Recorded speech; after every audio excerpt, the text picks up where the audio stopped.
gather round for the halftime chat.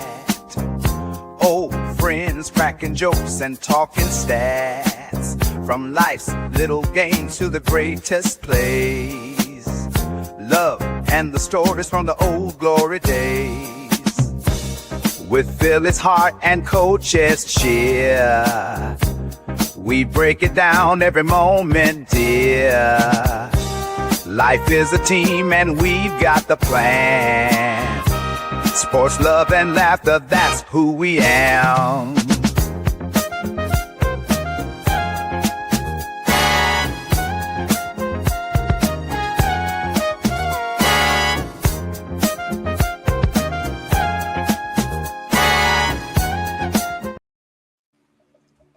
What is going on, everyone? Welcome to another episode of the Halftime Coaching Adjustment Show with the two old farts here, just talking sports, life, whatever we want to talk about, with between us and with you guys. Appreciate everyone for being here. With my brother, Philly Halftime. I'm Coach Ed, and right down low. Welcome to the show, Mitch Kofsky, one of our other brothers. We really appreciate him being here. Let me see. Of course. There we go. There you go. And boom, here we go. Welcome. I love that. You got to send that to me. I love that. Oh my God. You got it, bro. So that's on that's my Twitter banner. Yeah. Exactly. So that's what I did, goofing off. I was like, let me make one up for you. So welcome you to the show. So I appreciate you being here. So, but before we get into it, touch base with everybody. Halftime, my brother, how you doing today? Doing all right. Pushing through. Another day. Hot as balls. Pushing through. Ooh, hot balls is not a good thing, man. It's not good. No. This is a no pause. This is a no pause show. No pause. It's still on my network. Nope. No pause. Nope. So, but how are you doing, Mitch? I'm doing good, man. I'm doing good. Just excited for the show. It's my second time on here. Glad to be back. No, I appreciate it, man. So, talk to halftime. Like, we want to start. Bringing guests on little by little. So, that's, and, you family. So we got to, touch base with you. What's up, Walter? Thank you for tapping in, man. Happy 4th to you and happy 4th to everyone, man. Be safe out there for those of you going out, celebrating, enjoy the cookout, send a plate over my way, please. Make sure, you put a little side of barbecue sauce there for me. So, gotta have some burgers and but enjoy your day. So. Hot dogs. Yeah, there you go. Chicken, burgers, if you whatever ribs, whether it's beef ribs or pork ribs, send me the beef ribs. So get some mac and cheese. Good right now. Yeah. Yeah. She said I ain't cooking in his heat. Fuck off. Yeah. So look, man. I got some burgers and hot dogs in my fridge right now. So, and I'm putting them in the air fryer when we're done. So think about that. So, what's up, Nick, man? Appreciate you. What's up, Mrs. Halftime? Hope you're doing well. You and the kids, everyone is doing well. I know you'll probably bug in halftime a little bit later. So, here you go. But yeah, there you go. I love that theme song. I'm over here doing all right, Blaze, there you go. Hey, it's old school, man. You got two old farts. You gave us that name, man. So got a little hustle going on. There you go. So yeah, all the homies are here. So don't feed Mitch ego. Yeah. Hot sweaty balls. I just got cut. Hey, see, cutting the grass. Man, yeah.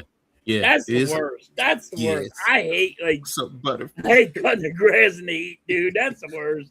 Oh man, I remember back in the days, cutting it, and I'm the type of person. Unless I'm playing sports, I hate sweating. So when you're out there sweating, and it's like, oh, what's up, Butterfly? Thanks for tapping in, man. Be safe. This is like say someone out there has all 10. Yeah, there you go, JPP. So Yeah, there you go. Hit those like buttons. Yeah, get the like buttons up, man. For halftime, for Mitch, for Coach Ed, the Hardcore Sports Network, the Aboriginal Sports Network. All that information is there in the description. If you're on Twitter, man, hit that heart, man. Hit that heart, man. If you're on Facebook, man, give us a thumbs up, man. Appreciate everyone for tapping in. Got a lot we're gonna go ahead and talk on. What's up, William? Appreciate you. Lou, what's up? Happy Good, 4th. Lou. Happy 4th. Yeah, there you go. Everyone, like I said, be safe. Halftime got a haircut. Yeah, we Yeah, noticed that. got my head shaved again. Not me. Listen, Miss Anton just says, "Hey, she feels like, hey, fuck off. I'm gonna shave your head." How many times have you shaved your head already? Like 6, 6, 7. Sorry, I had to do it. maybe. Well, I mean, Yeah, around 6 times I shave my head. My hair grows fast. yeah, same with mine. I mean, y'all would be surprised. I know I got locks, but I mean, I've actually shaved my head completely bald from my locks before, about 6 times before since 1993, 94. But I ain't doing it no more. So 1 hour till hey, Lou, send that plate over here, bro. Oh yeah. Yeah, yo. So I got the grill master. See, there you go. Mm-hmm. Blaze, there you go. What's up, Pine Hawk, man? Happy 4th to you too. So everyone appreciate the day. Wow, Nick in here and Mitch's channel. No halftime, I'm stunned. Okay. Get those likes up. Hey, yes, appreciate that, man. Thank you, Butterfly. Thank you, Lou. So there you go. I have notification for both. So there you go. All right. So all caught up in the chat. So let's get right into it, man. Big topic. We all know. Jaylen Brown. You guys have touched on it a little bit. We've all touched on it. So look, for me, I am surprised Boston did that, and they didn't get a tax on it because, like the Knicks, I mean, with Brooklyn, look, 5 first round draft picks, f them draft picks, as Bridges says, but still, it is surprising that they didn't do that, get the tax, and for what you guys gave up, you guys said it, man, that's a steal. It's a steal. I was just totally flabbergasted. Now, how do you think he's going to fit into the rotation with you guys? The rotation is going to be tough because keep this in mind. There's only one basketball. Mm-hmm. There's only one. So when you look at how many points per game these guys had last year, Jaylen Brown had 29. Maxey had 28. Embiid had 27. There's no guarantee they're going to have that again. Mm-hmm. So for next season, it's got to – I wish it would be Maxey. I think Maxey should be the number one guy. This is his team, in my opinion. But when push comes to shove, Jaylen Brown, he's a Finals MVP, top 4 in MVP voting, and then he's one of the best closers in the NBA today. So maybe we might need him to close out the shot. But I think this is Maxey's team right now.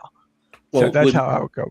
Well, with Maxey, being that he's the facilitator, it's going to be his job to basically get everybody going. So that's why we need another playmaker. That's why we need. I get what you're saying, though. It's kind of like with the Knicks with Jalen Brunson. Brunson, tries to get everyone going. Halftime is battling that light. That light again? Yes. My light, this fucking goddamn light. I think my light. So I think this wants to be the curse today. So, but I get you, Mitch, in terms of who's the number one option. So, and yes, you're right. The ball, their point production is going to go down. But if you want to win a championship, you're going to sacrifice. Yeah, you got to sacrifice, and you got to make those adjustments. Halftime. What's your thoughts about the rotation for the Sixers? Well, like Embiid, just play down. All he has to do is play under the basket, get the rebounds, clean it up. If somebody misses a 3, then all he's there to clean it up. I love it. But like Mitch did say, you need one more guy. You're going to be. I think that's what it's going to take because let's be honest, MB is going to make what 50 games.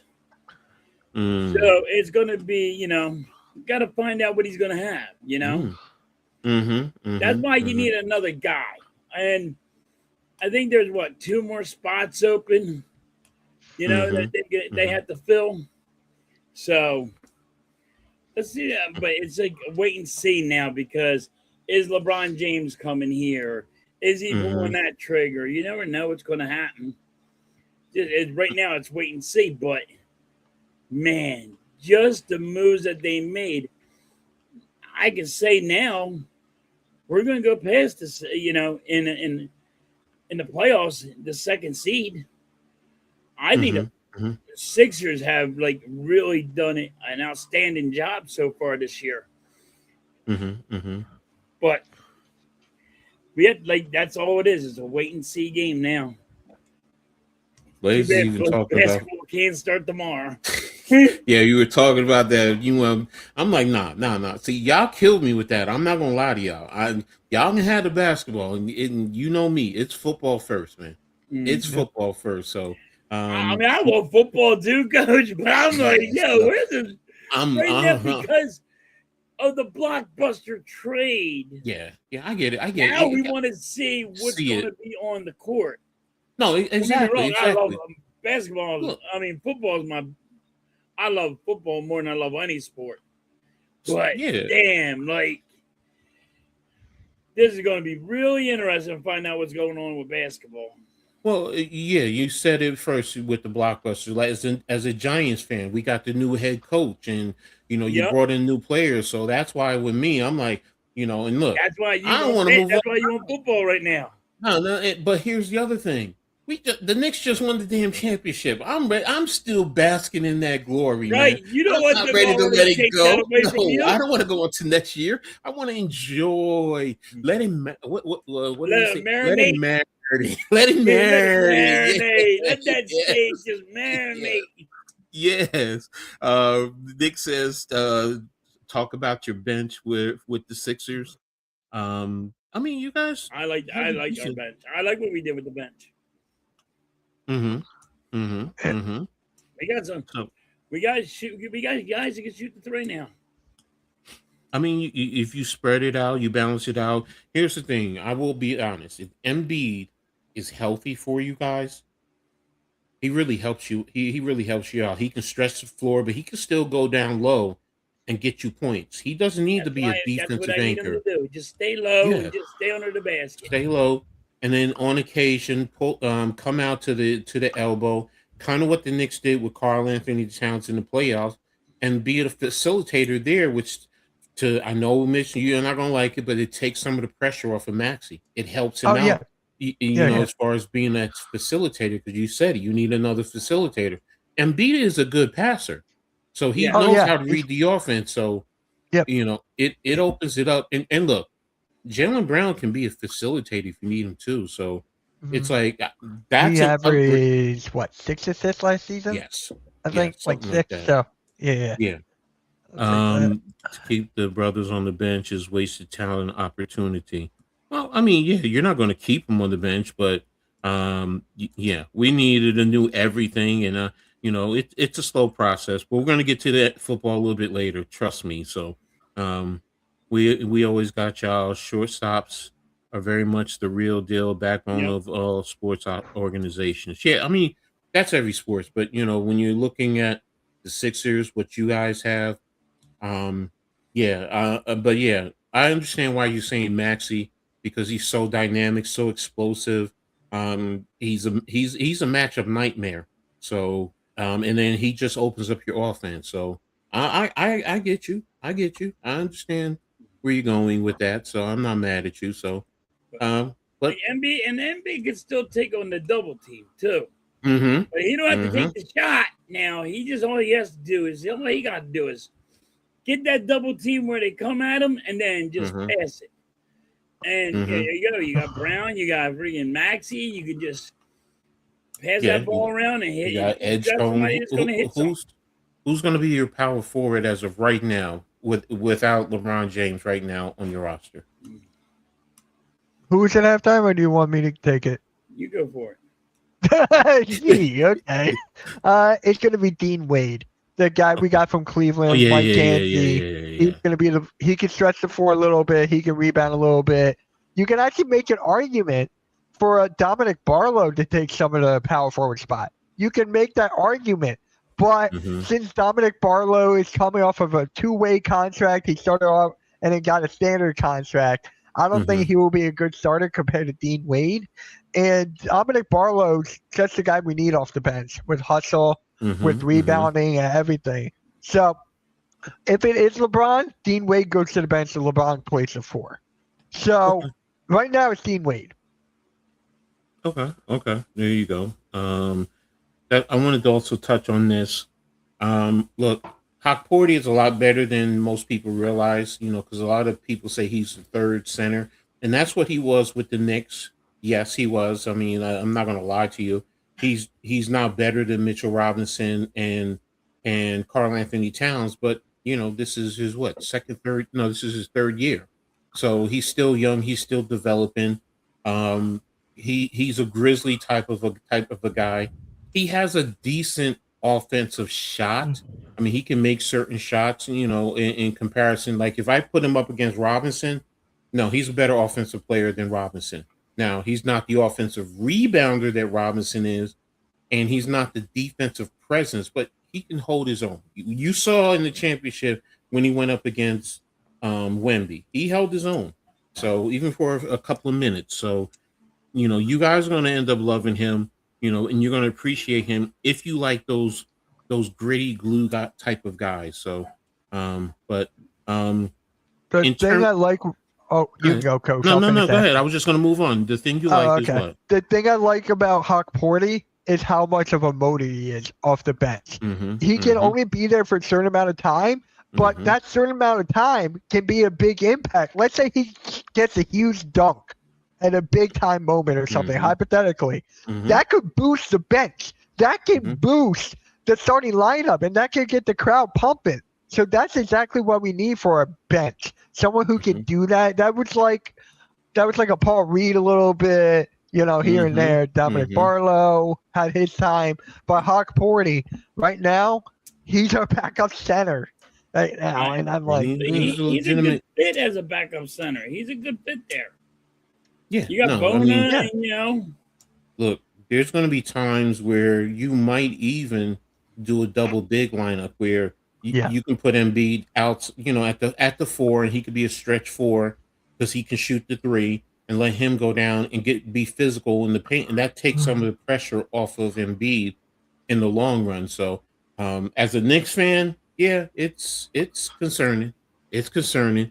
I you mean, got Bona especially. too. Bona was he started coming out on his own and playing really good last Mhm. year.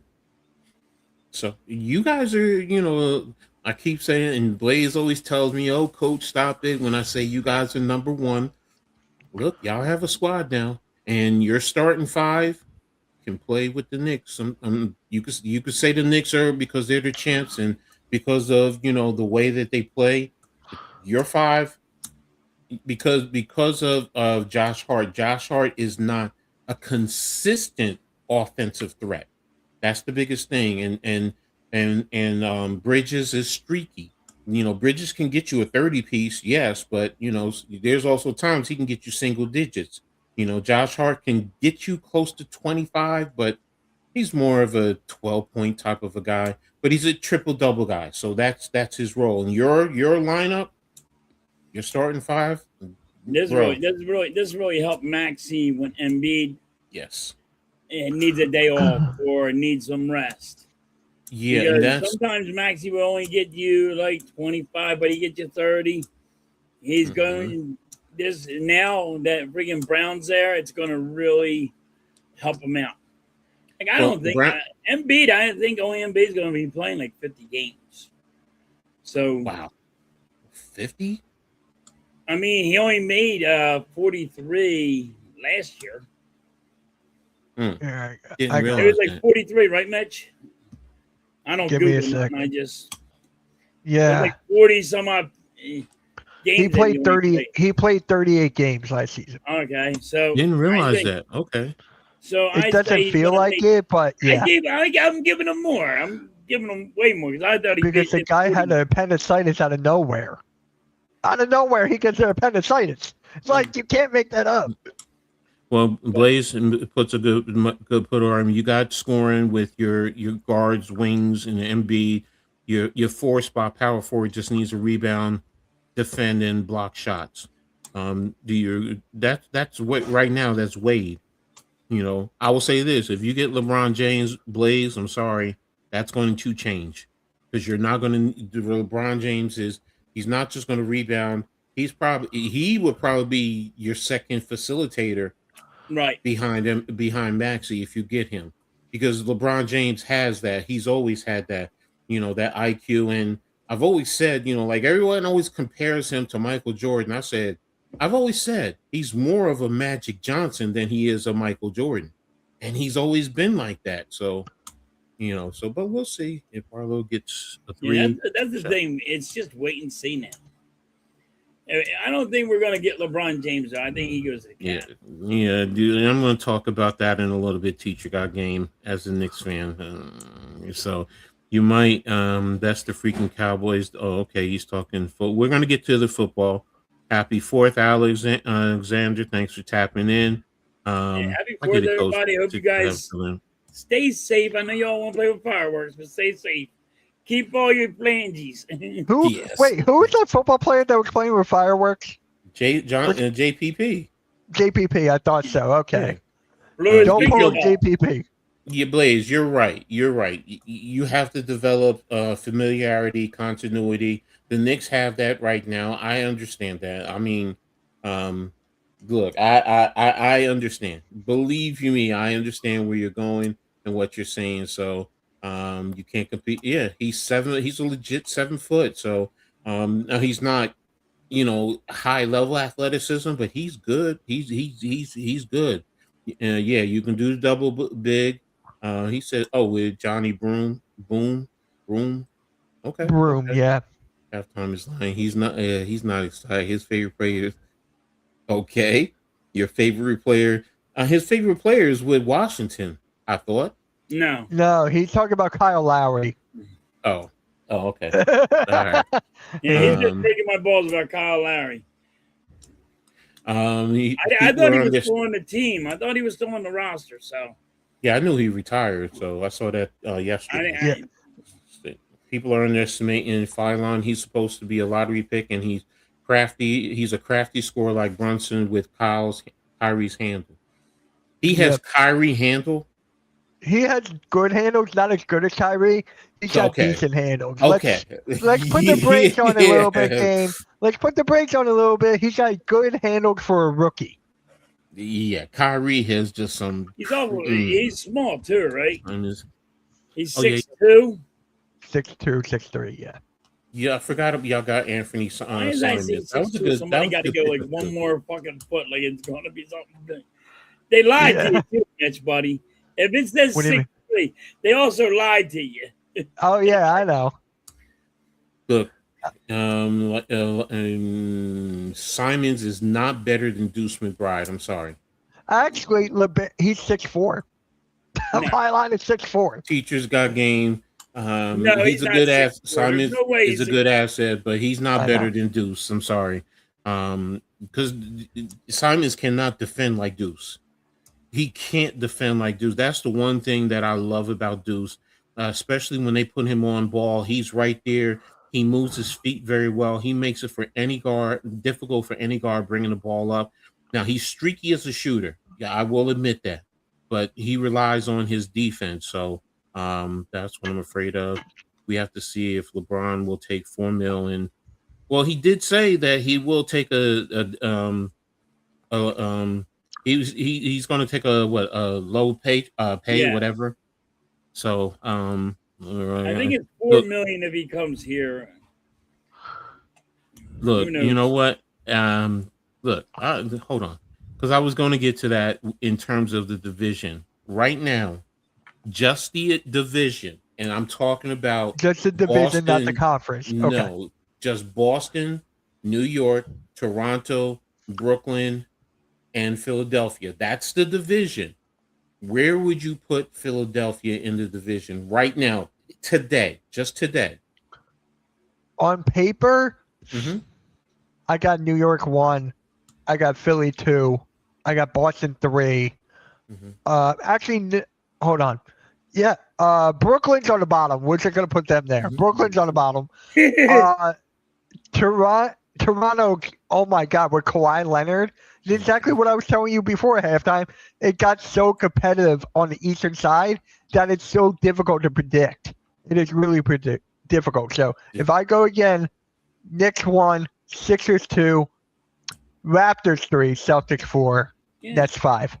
And here's one thing I want to say. I'm going to say this, and some people may look at me like I'm crazy, but do not be surprised if Brooklyn plays a lot better, because they have veterans on that team right now, and they're built. Now look, I know Nets fans, they're disgusted. They don't like the direction, and I get it. Julius Randle, right now, he's your number one. And look, he was okay with the Knicks. If he wasn't the number one, we wouldn't have Cat right now. So he's better than you will think, and he loves New York. Brooklyn is a part of New York. His wife loves New York, and him and they got from Denver. Damn, what's his name? I'm forgetting his name. Michael Porter Jr. Yeah, Michael Porter Jr.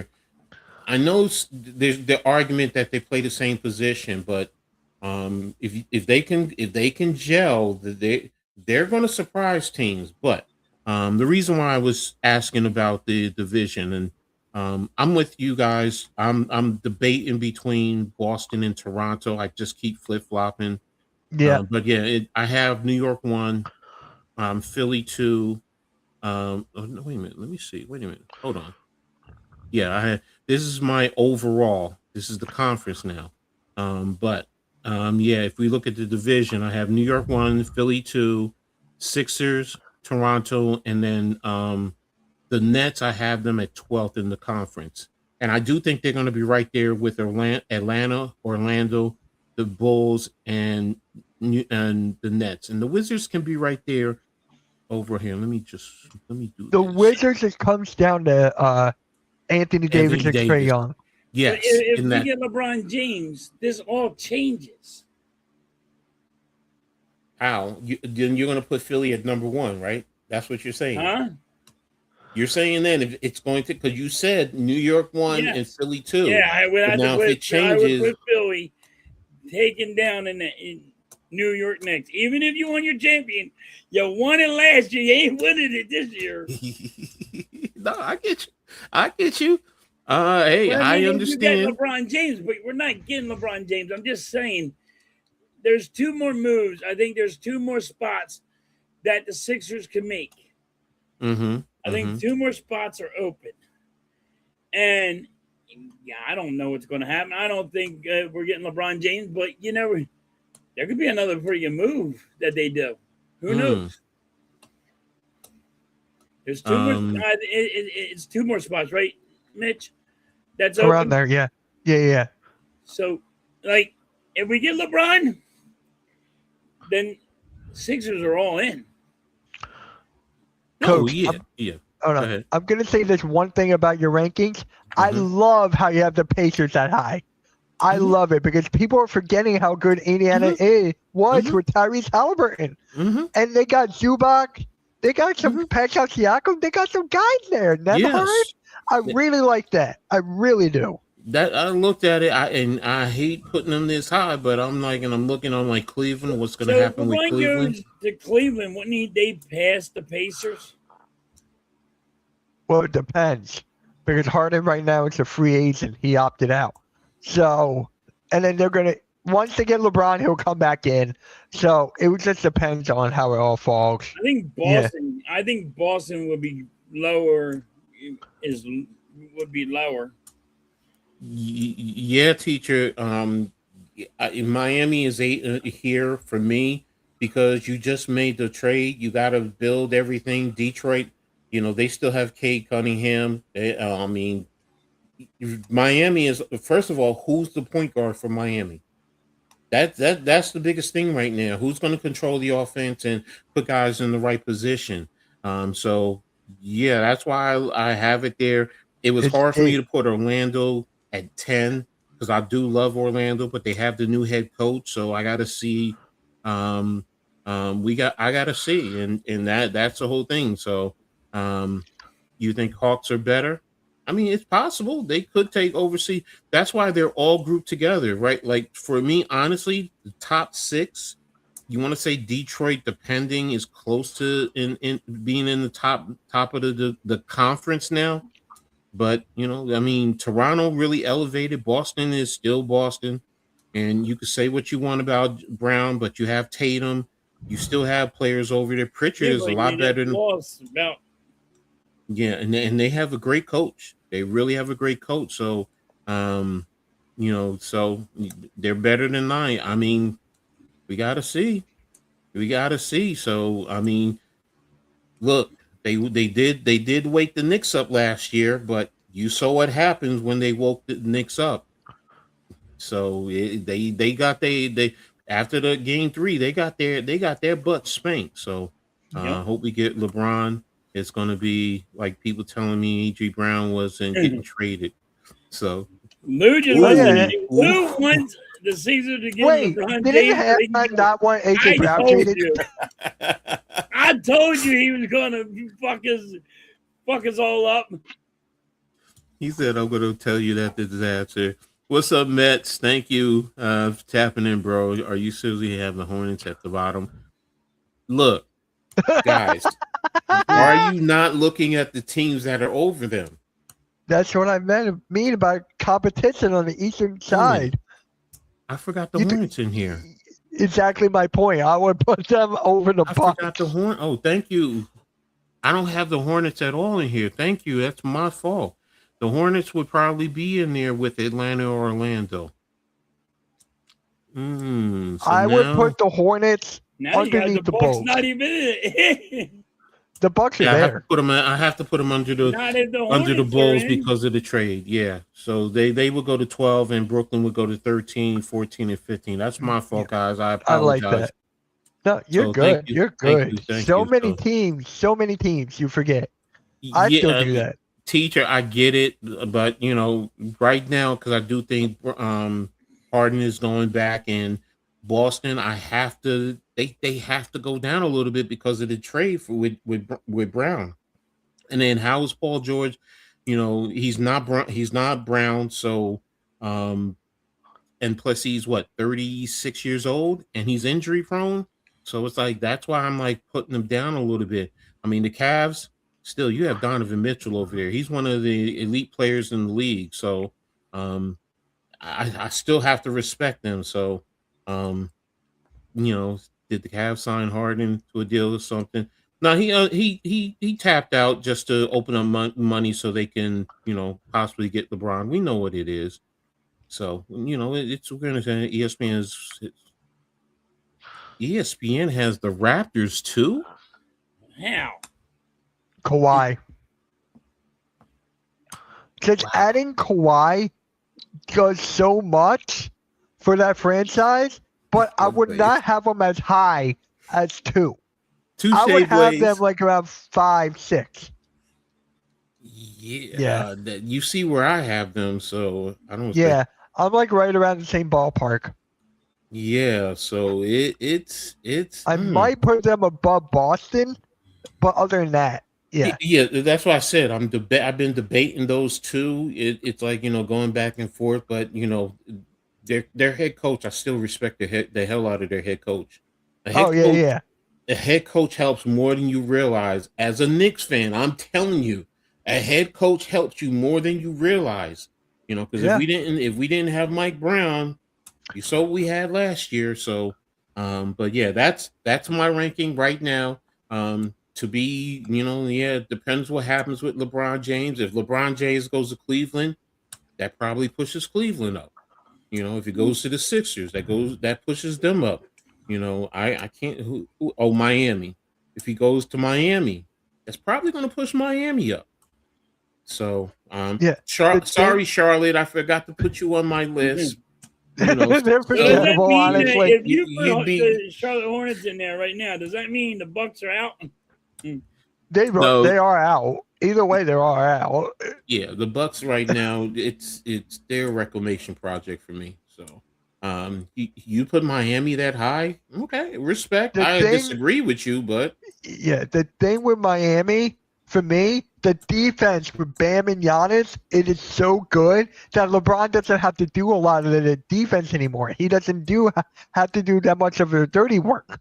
So he can Mhm. be the playmake. He can be the facilitator over there. The depth is actually not that bad. It is not. You got Bobby Portis. You got Larson. I can go on and on. Miami's actually a good fit for LeBron, low key. Where do I want LeBron to go? Want Knicks. or do I think he will? No, I don't want him on the Knicks. Okay. Okay. I really don't. I mean, That's fair. I like LeBron. I've always liked him. I have no Yeah. issues with him. Right. But if you put him on the Knicks, I think he messes up what we have because that means Josh Hart goes to the bench, and Josh Yeah. Hart is better as a starter than coming off the bench. So, no, we don't need him. So I don't want him. Where do I want him to go? To be honest, as a basketball fan, Golden State. I'm gonna be honest. Golden Yeah. State or Cleveland, one of those two. Cleveland because he started there, let him end there. But Golden State, I get it. Let's see what he can do with Steph.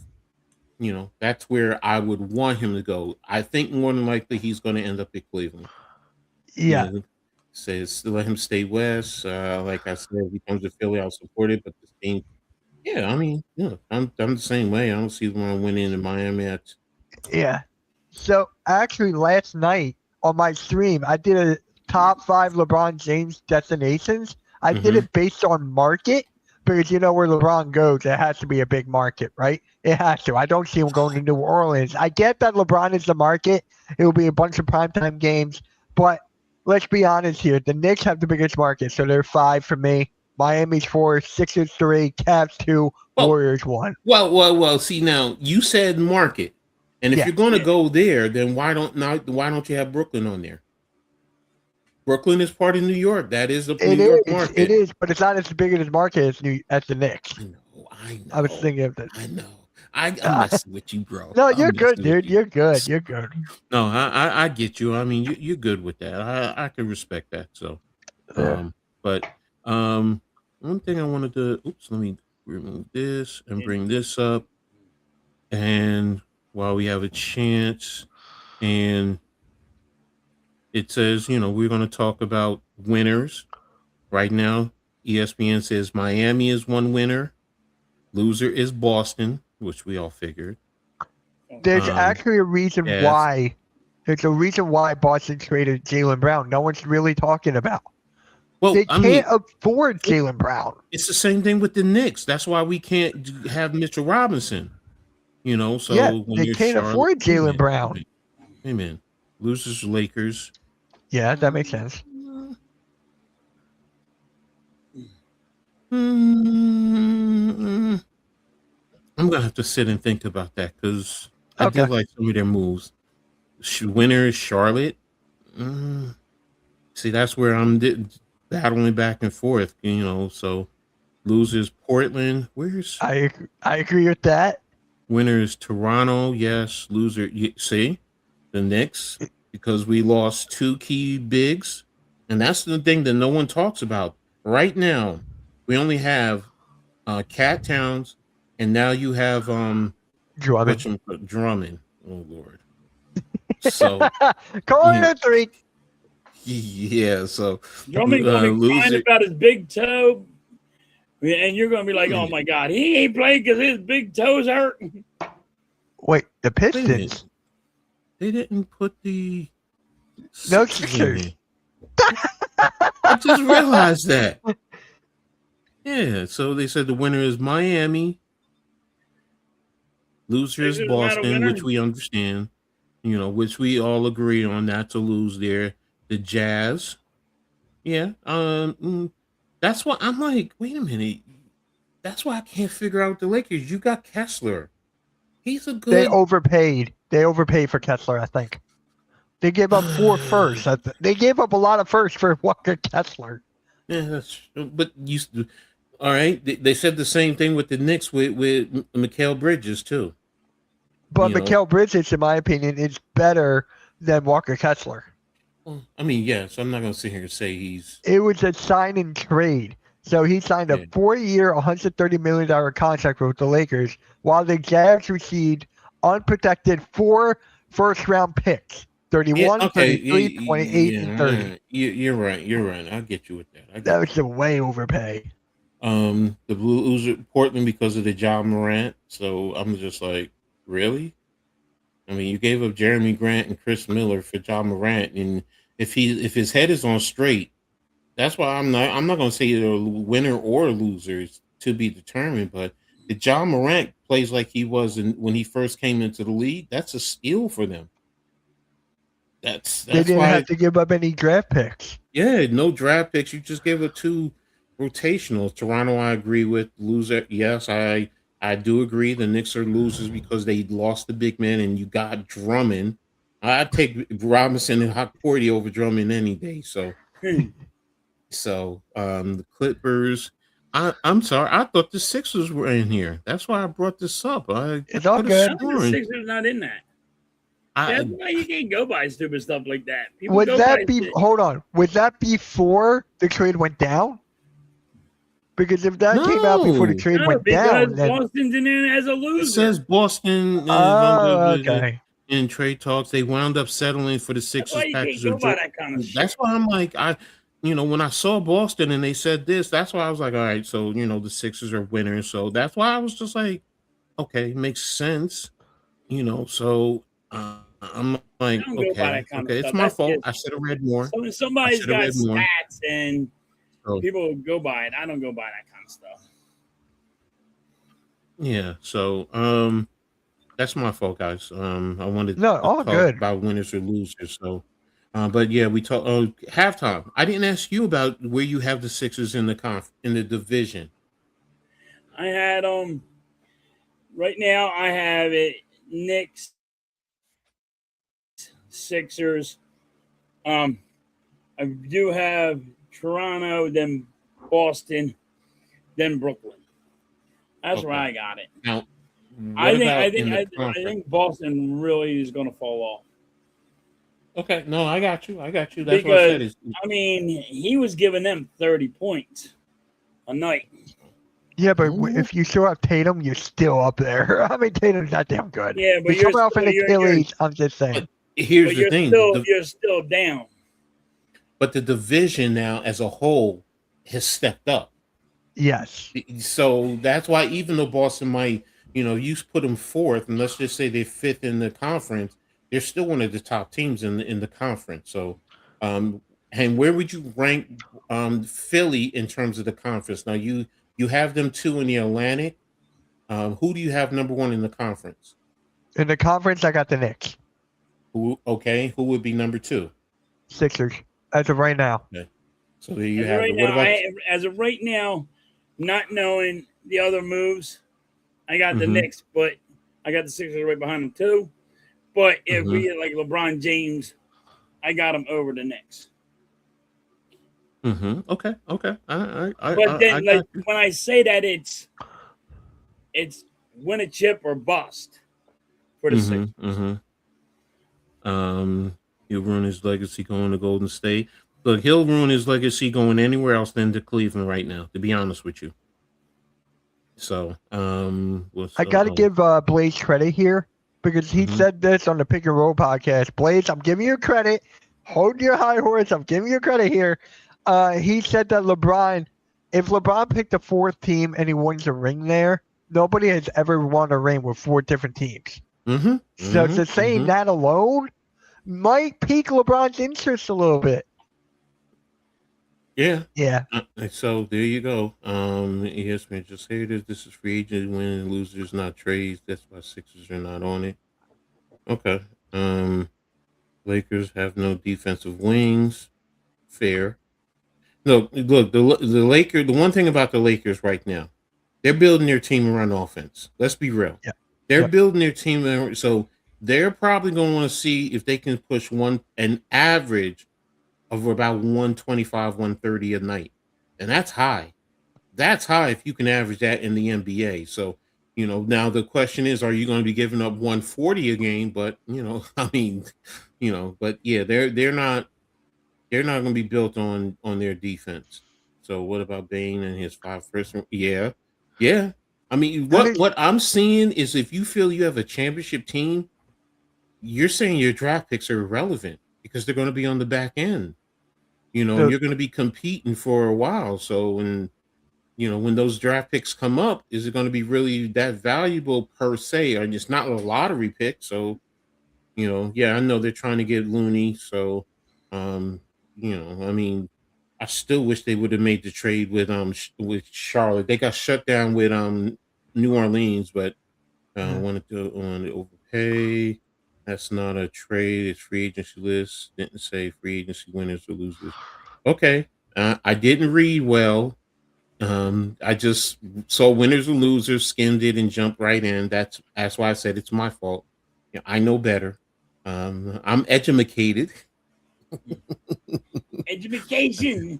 Yeah. Get it. Jake has the Knicks, Pacers, Heat, Sixers, Raptors, Cavs, Magic, Hawks. Wow. You have the Sixers fourth and Wow. no I Boston. here's the thing with the East. There is no right or wrong answer. Honestly, there is not. How Look, No, it's competitive everybody's this is. opinion right now.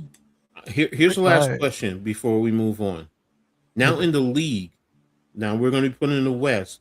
Who's number one overall out of the whole league? Thunder. Halftime. That's a good one. I don't know that one just yet. I really don't. I don't know that one.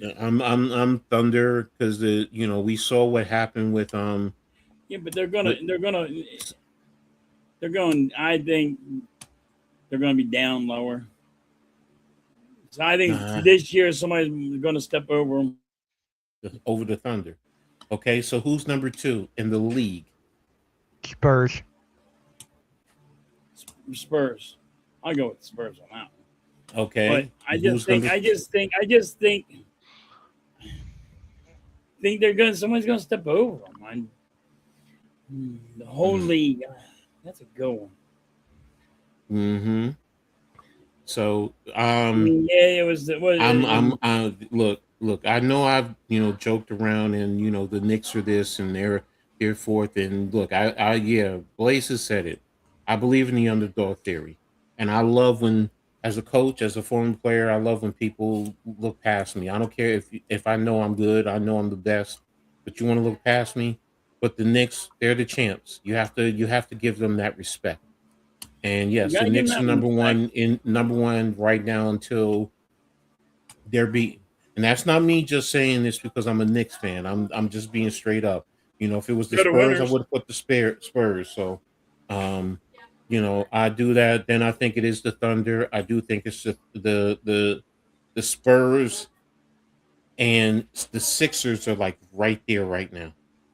They really are. The Sixers I can easily see being in the third spot and the Spurs dropping down to the fourth spot during the regular season. Playoffs is a different story, but Thunder, Spurs, Wolves, Nuggets, Rockets. Oh, he's going on the Western Conference. Okay. Do need are the Rockets? Because my thing is, are the Rockets, right? Mm-hmm. Van Fleet is coming back. Mm-hmm. He was injured. And I picked the Rockets, but Van Fleet decided he wanted to get injured. So I was worried. I was thinking about them. So I don't know though. So you picked the Rockets last year though. Yeah. When's he coming back? When's Van Fleet coming back? He's supposed to be coming back this year. Yep. Day in the one. beginning of the season. Yep. Yeah. So yeah, it is too early. We know that, but it's also you put They it actually out made there. a move too. The Rockets made a move. Traded Dorian Finney-Smith for the salary dumped him. Yeah. See, and that's the other thing too. As we go along, people say, well, why did Boston do this? And you said it best, Mitch. We're now in the era of the second apron. I Yep. mean, and you see what teams are doing.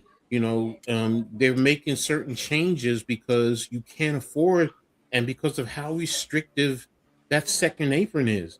I mean, if the Knicks could have brought everyone back, you best believe they would have done that. But that second apron, man, you think about it. You can't really make moves. You can't aggregate, salaries. That's what people don't realize.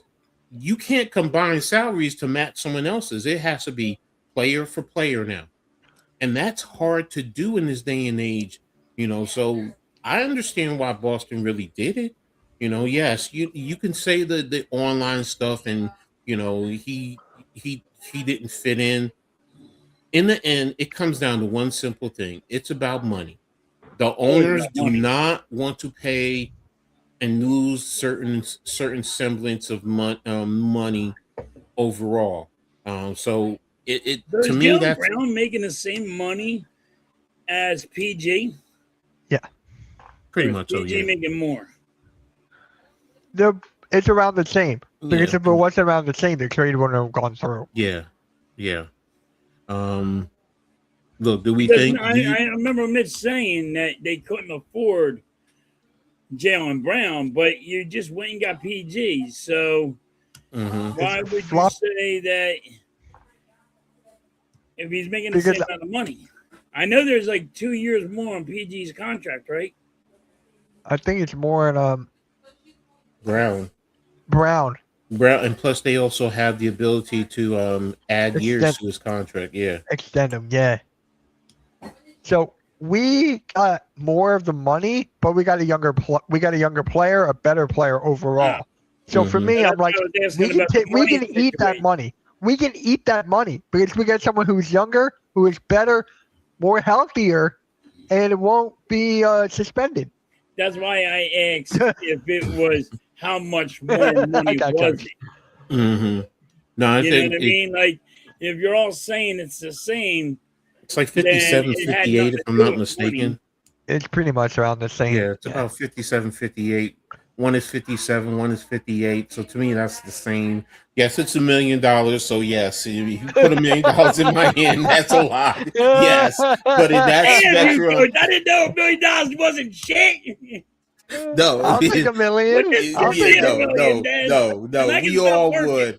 But in the NBA spectrum, I mean, in sports spectrum, guys want to make $100,000 more just because they make more than the other person. $1 more just because, So look, but the point is, That's why in terms of this, that's why I was asking. I was asking because I didn't know about. I don't look at their contracts. I don't Google Mhm. shit.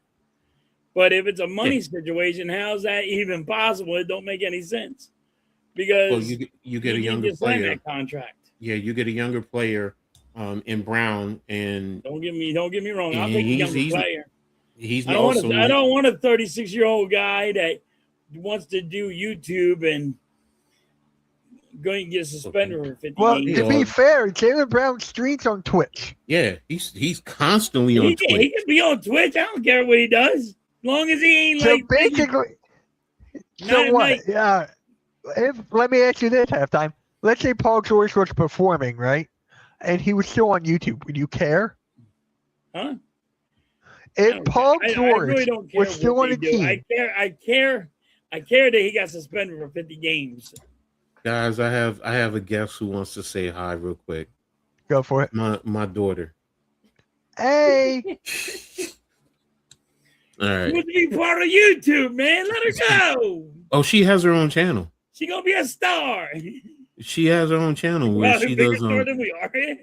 she's trying to get her to go back out and do her music. That's the other thing, because the girl can perform. She can sing and she can act. So, There you but go. but look, she about ready to go to Tampa and back home to Houston. So but the next question. All right. We touched on it a little bit about LeBron James. So, do you guys think he signs with Philly? And I told you where I think he's going to go. Halftime. Where do you think he signs? He's going back to Cleveland.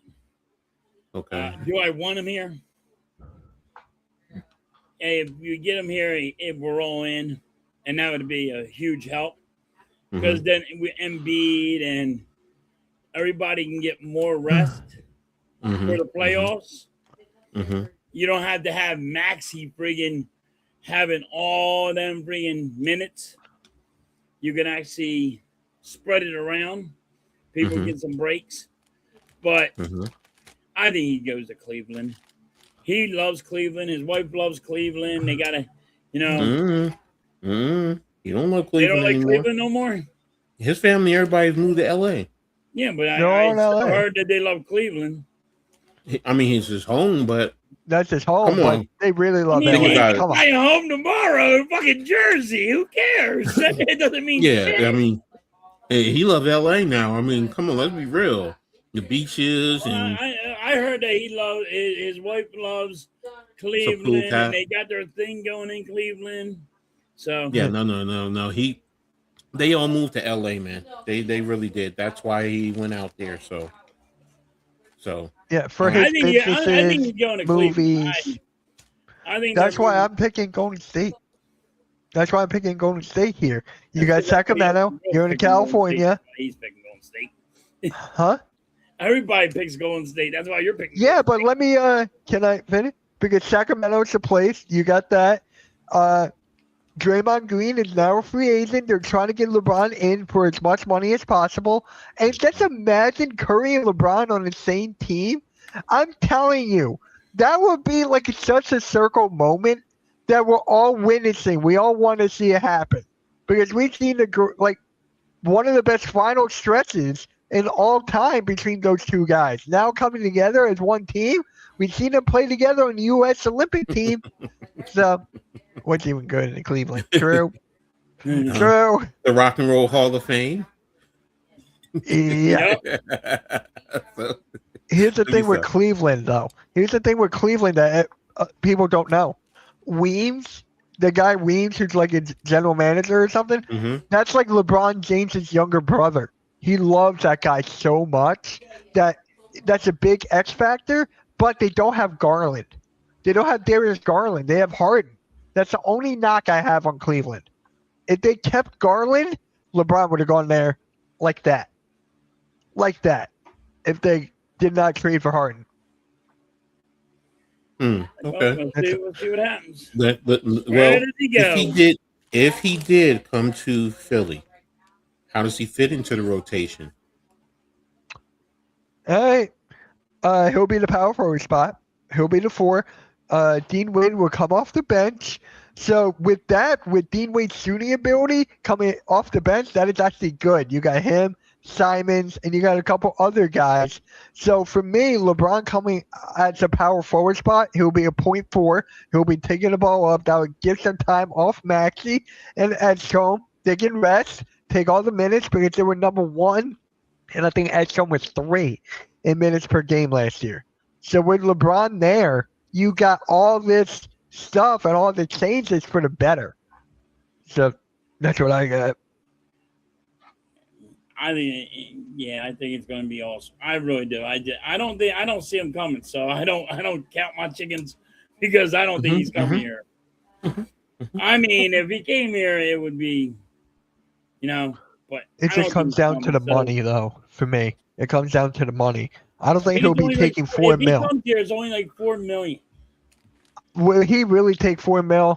Because they're going to have to offer him equity in the team. 6. Golden State can give him more than that. No, Draymond Green here's is the free thing. agent. Here's the question. Y'all talking money. Yeah. Does he want a championship or does he want the money? Who would give him the best chance to win a championship? Sixers. Best chance. Honestly, LeBron. No, Thunder would give him the best chance. Are you kidding me? Sixers. The Thunder. But Golden State would give him a good chance to win that ring. San Antonio, no one's talking about. Yeah, but how come nobody's saying this is what they should be saying right now? If he went to the Sixers, it would be easier to come this way to win a championship than go to Golden State and go through everybody else. It'd be We just harder. broke It'd down be the East. harder. It'd be harder for him to go through with Golden It's going to be State. such as hard And to if he go through the goes East with and the West. Sixers, he will have an easier ride to Disagree. go. To No, Disagree. it's not going to be an easy ride. See, No. It's going to be There's an that easier perception. There's the perception that the East is weak, and what I just showed you, the East is not weak. Let's be. It's not. Here's the other thing. Here's the other thing. All right. Everyone talks about the West this, the West that. The Thunder were close to losing to the Pacers in the NBA Finals. No one talks about that. The East is not as weak as you think. And now that you have Kawhi coming over here, elevated. The Sixers now has elevated. The Knicks won the championship. That's what Detroit, for everything that everyone is saying, Detroit is still a tough team. What you'll call it as a coach is a hell of a coach over there. For who? Look, what's this? The head coach for the Pistons. Oh, I know who you're talking about. But by the way, it will be 15 mil for LeBron to go there to Golden State. So I don't know where you got 6 from. I heard it was 6. I'm sorry. I don't Google shit, Mitch. I heard. This is what I heard, buddy. I know you guys Google shit. 15 is a different Google number. Masters, they're gonna look it up. 15 is a different number. Okay. All right, you're right. That's a big difference. That you know why? Because Draymond Green's a free agent. I heard it was. So then it could be more for the Sixers. It might not be 4 million. Maybe I'm off. Maybe it's 20 million. Go Sixers Google have it. 20 million. I don't have to tell you. Just want LeBron James. That's all it is. You just want him LeBron James. Yeah. No, he's not coming here. I said millions of times. He's not coming here. He's going to Cleveland. Yes, you said he's not, but I said you want him here. There's a difference. He's gonna be. You don't want him on the Sixers. Wait, you don't want LeBron here. I'll take LeBron if he's coming here, but he's not coming here. I know for a fact he's not coming here. No. We all agree with that. I said I think he's going to Cleveland or Golden State. So I'm with you on that. But what I'm saying is, I would take LeBron. If everything was all equal, you can hit me in the head with a 2x4. I'd still take LeBron. 3.9 mil if he goes to the Sixers. Okay, 4 million for them. Thank you. 4 mil compared to 15. Oh, thank you, Jake. Thank you. I always forget his name.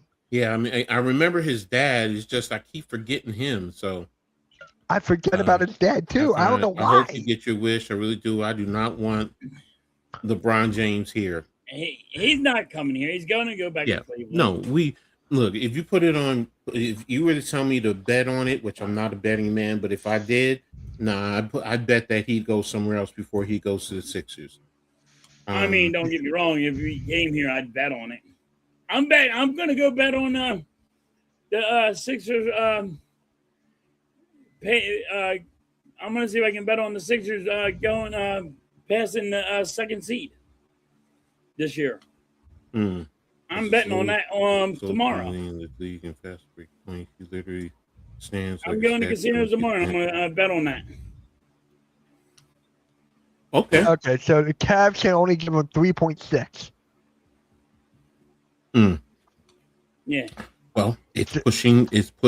And Money's pushing towards if he Golden goes State. to the Heat, it's because of taxes. He's not going to hit. Well, don't. Yeah. If he goes to the Heat, Yes. Florida has no state tax. Yeah, you're right. Yes. Yeah. California I thought has you the were highest. like taxing the contract. I'm like, what? Yeah.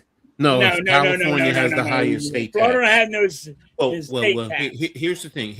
Can Jersey not have a sale tax? Here's the thing, Right. ladies and gentlemen. Can Jersey not have no damn sale tax, please? I will say this.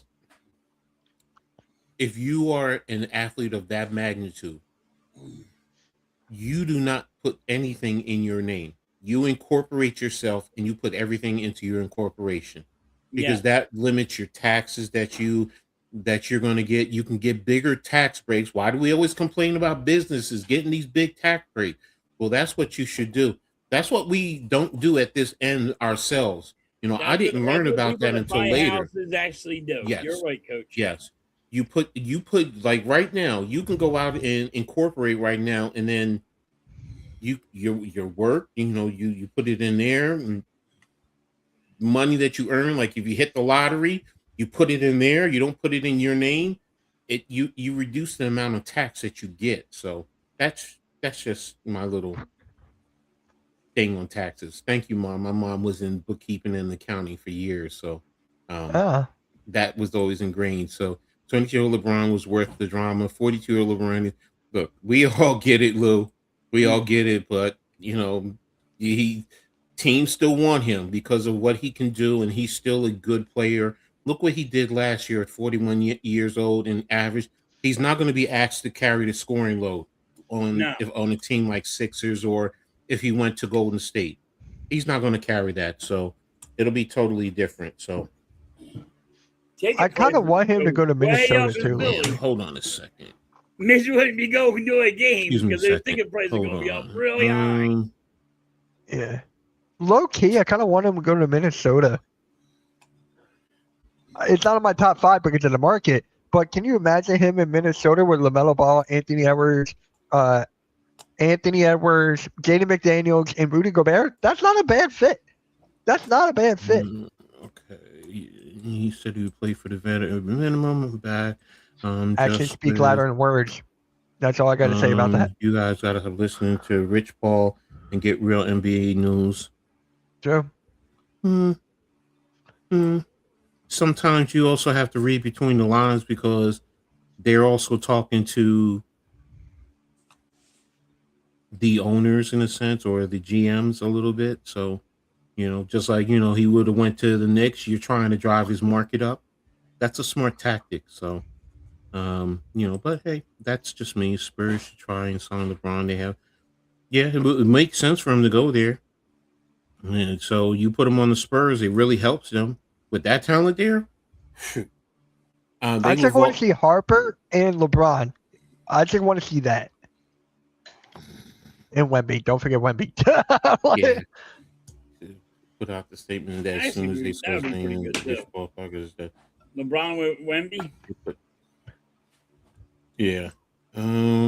Last year he was that bad, and you just ignore what I said about he led the league in fast break run. Go look at the competition of him. Okay, I mean, look, I get it. He's an older guy. He's going to stand around a lot more. So, Yeah. But still, for his age, to average the points that he did, that's something that still has to be to me. I still respect. Even LA Bun teams like the Kings or the Nets. I think he could help the Nets because they do have talent. Go look at the Nets roster. Go look. Yeah. I'm not saying they're top in the Eastern Conference, but they're much better than where they were last year. They're going to try to win games. They're definitely going to try to win games there. They have to now because of the new rules, because of the way everything is. So, look, the Nets fans don't like it, but they're going to try and be better. They're not going to be tanking for the lottery because you can't do it anymore. So, next thing is I wanted to touch on in terms of the Knicks, how big of a loss it is for them. It's a big loss. It's a major loss. Now, look, Mitchell Robinson is not an offensive threat. I know that. Never was, except in the pick and roll with the lobs. He needs somebody to get the ball up in the air. He can't create on his own. But he's a hell of an offensive rebounder. And let's not forget his defense. He can guard out on the wing. He can close out on the wing and block shots on the wing and still do damage in the paint. And he's still a good rebounder, sets good screens. He's very physical. So it hurts the Knicks. Now, is he injury prone? Yes. Is he limited in his offensive game? Very much so. Is he a horrible free throw shooter? Hell yes. Hell yes. But it still hurts for what he does. And Ariel Hawk-Porty, you saw what he did in the championship, even for a short period of time. He's just a young player that if you continue to develop him, Philadelphia has a very good player that you can play off of the bench. And he has an okay offensive game. He's not, someone that's going to scare teams, but on occasion he can hit shots in the paint or off of the elbow a little bit. So, and I think it's going to hurt the Knicks. We signed Andre Drummond. Okay, yeah, Mount Vernon's own.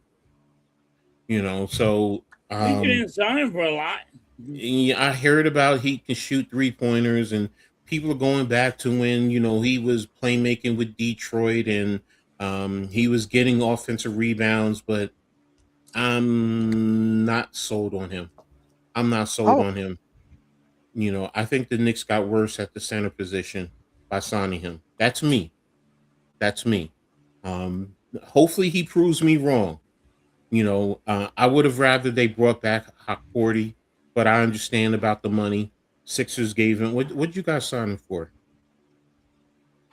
it was like a 2-year deal Yeah, or 2 years. something before. It was like What? 2 years, 14 or something like that. Yeah, so it's like average of 7, where the Knicks signed So what you yeah. call it for 3.9. So it's about the money. That's really what it is. So I mean, but what's Yeah. you guys' thoughts on the Knicks losing Robinson and Hawkporty and signing Drummond? So with me, Mitchell Robinson is younger than Hmm. Andre Drummond. Mitchell Robinson's only 28. Drummond's like 32, 33, Hmm. around that age. Hmm. So you got that. Drummond is a better shooter. He's a better free throw shooter. You don't have to deal with hack and mitts anymore. Hmm. So which is actually pretty funny. But yeah, the Celtics got to deal with that now. That's funny. But yeah, I think it's okay at least. Is it only those two guys? Like who else is your center? That's it. The Knicks only have 2. They only have right now Drummond and Cat. That's it. People want to try and say Diawara. Diawara is a stretch 4 or a small forward. Now, if you want to say you go small ball center, okay, fine. Then you're fine there. But you can't win. For me personally, you can't win like that. You can't win like that on a consistent basis. So I don't want him to be. I want him to focus on what he does well off of the bench in the second unit. So the Knicks don't have They need another big. You Yeah, I know. thought that really hurt you is when you guys let him go. I'm like, what the hell are they doing? I mean, you need a big man. I mean, that's what Hmm. we've been all crying. I know I've been crying about big men. You need big men to go and then you ain't got Drummond. I'm like, no, that's the wrong move. Teacher says it's 1 year, 3.9. You signed? No, No, I could have sworn you signed him for 2 years. I thought No, it was a Hawk Porty 2 year is deal. one. Hawk Porty is one. 1 year at 3.9. I think so. Yeah, let me look it Now up. you signed Drummond and him for the same amount. Yeah. You should have kept him. 1 year, Um, 3.4. That's Hawk Porty. 1 year, 3.4. Lou, it's not the Knicks are not crying. I'll be poor. right back. I gotta do it. I'll be right back. Go ahead. The Knicks are not crying poor.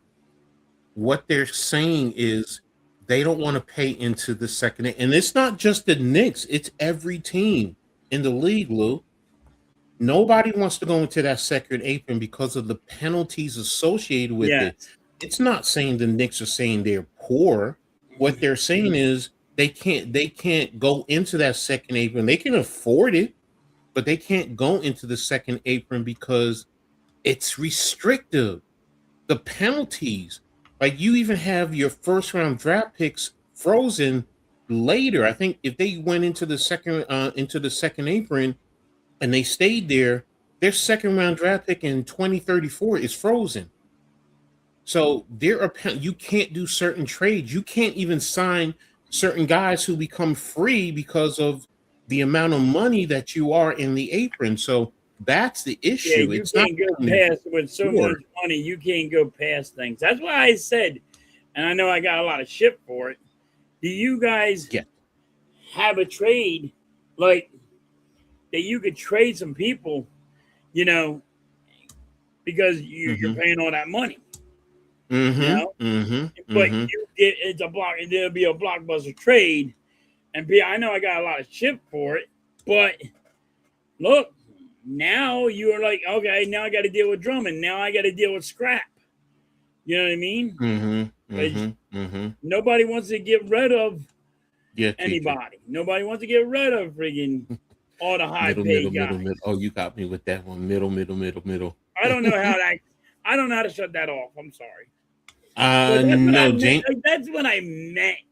and people like gave me a lot of shit for it, and they cried because I said Jalen Brunson, and oh my god, I'm gonna cry again. It's like, dude, like calm down, like chill. I'm trying to give you an example, not. And I wasn't saying, he's the main guy, but people actually just had tissues in their a box of tissues and crying. What you talking about? Talking about now they're in cap hell. You know what I mean? Where you guys could have made moves. But people don't understand when you're trying to explain things because you use the name. Like if I said, like I said, if I say a number, if I say it's 4 million, somebody will fucking Google something and say, oh, it's 3.9. Fucking $4 million, you dickheads. It's not like people Google shit and they use Google. I don't use Google. But that's what I meant when I said that, Coach. But no, I got you. People were crying and I hurt their feelings. Go hug a teddy bear, I guess. Jake, you're right. The Phoenix Suns. Think about the Phoenix Suns when they had the owner. That's what Dolan is talking about. I don't like it, but that's the rules of the league. So yeah, and they negotiated the penalties. So that's what I was saying. What I was saying to you, Coach. You know what I mean about love and all them. But I used Jalen Brunson, and apparently, man, the tissue boxes had to come out, and the waterworks were going. Yeah, but that's what I was trying to say, like how the cap hell is. Yeah, exactly. It hurts you for your draft picks.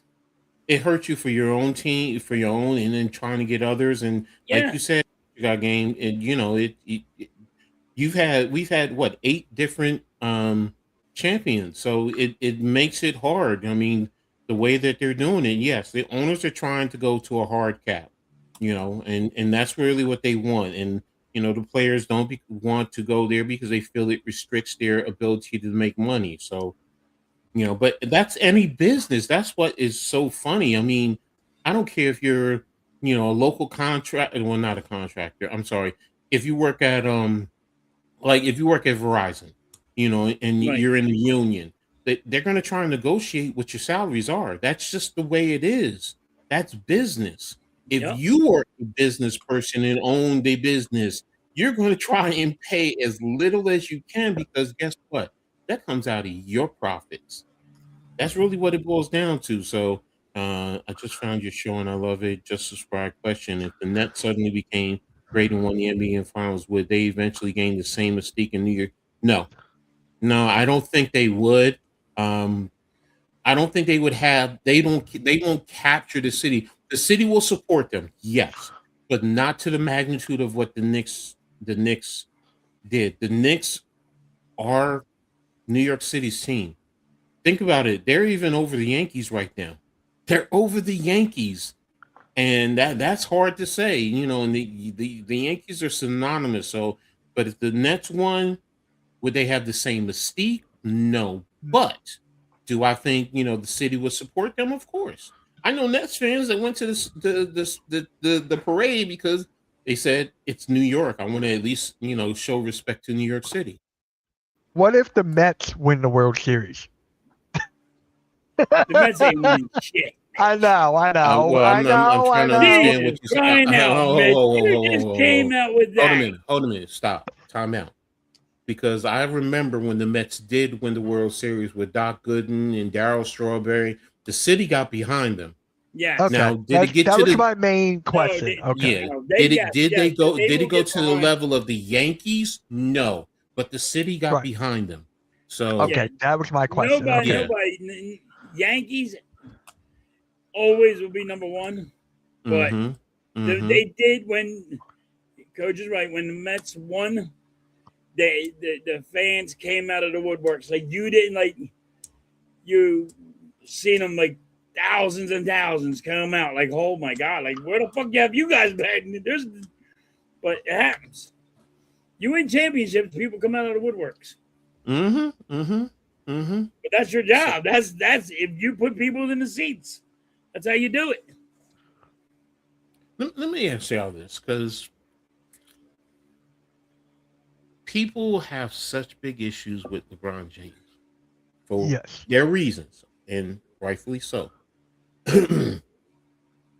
But the man is not out there hurting other people. He's actually out there helping his communities, supporting other communities. Yes, you didn't like his announcement of how he was leaving Cleveland to go to Miami and the show, the spectacle. And, sometimes he's a little prima donna-ish. Okay, all right.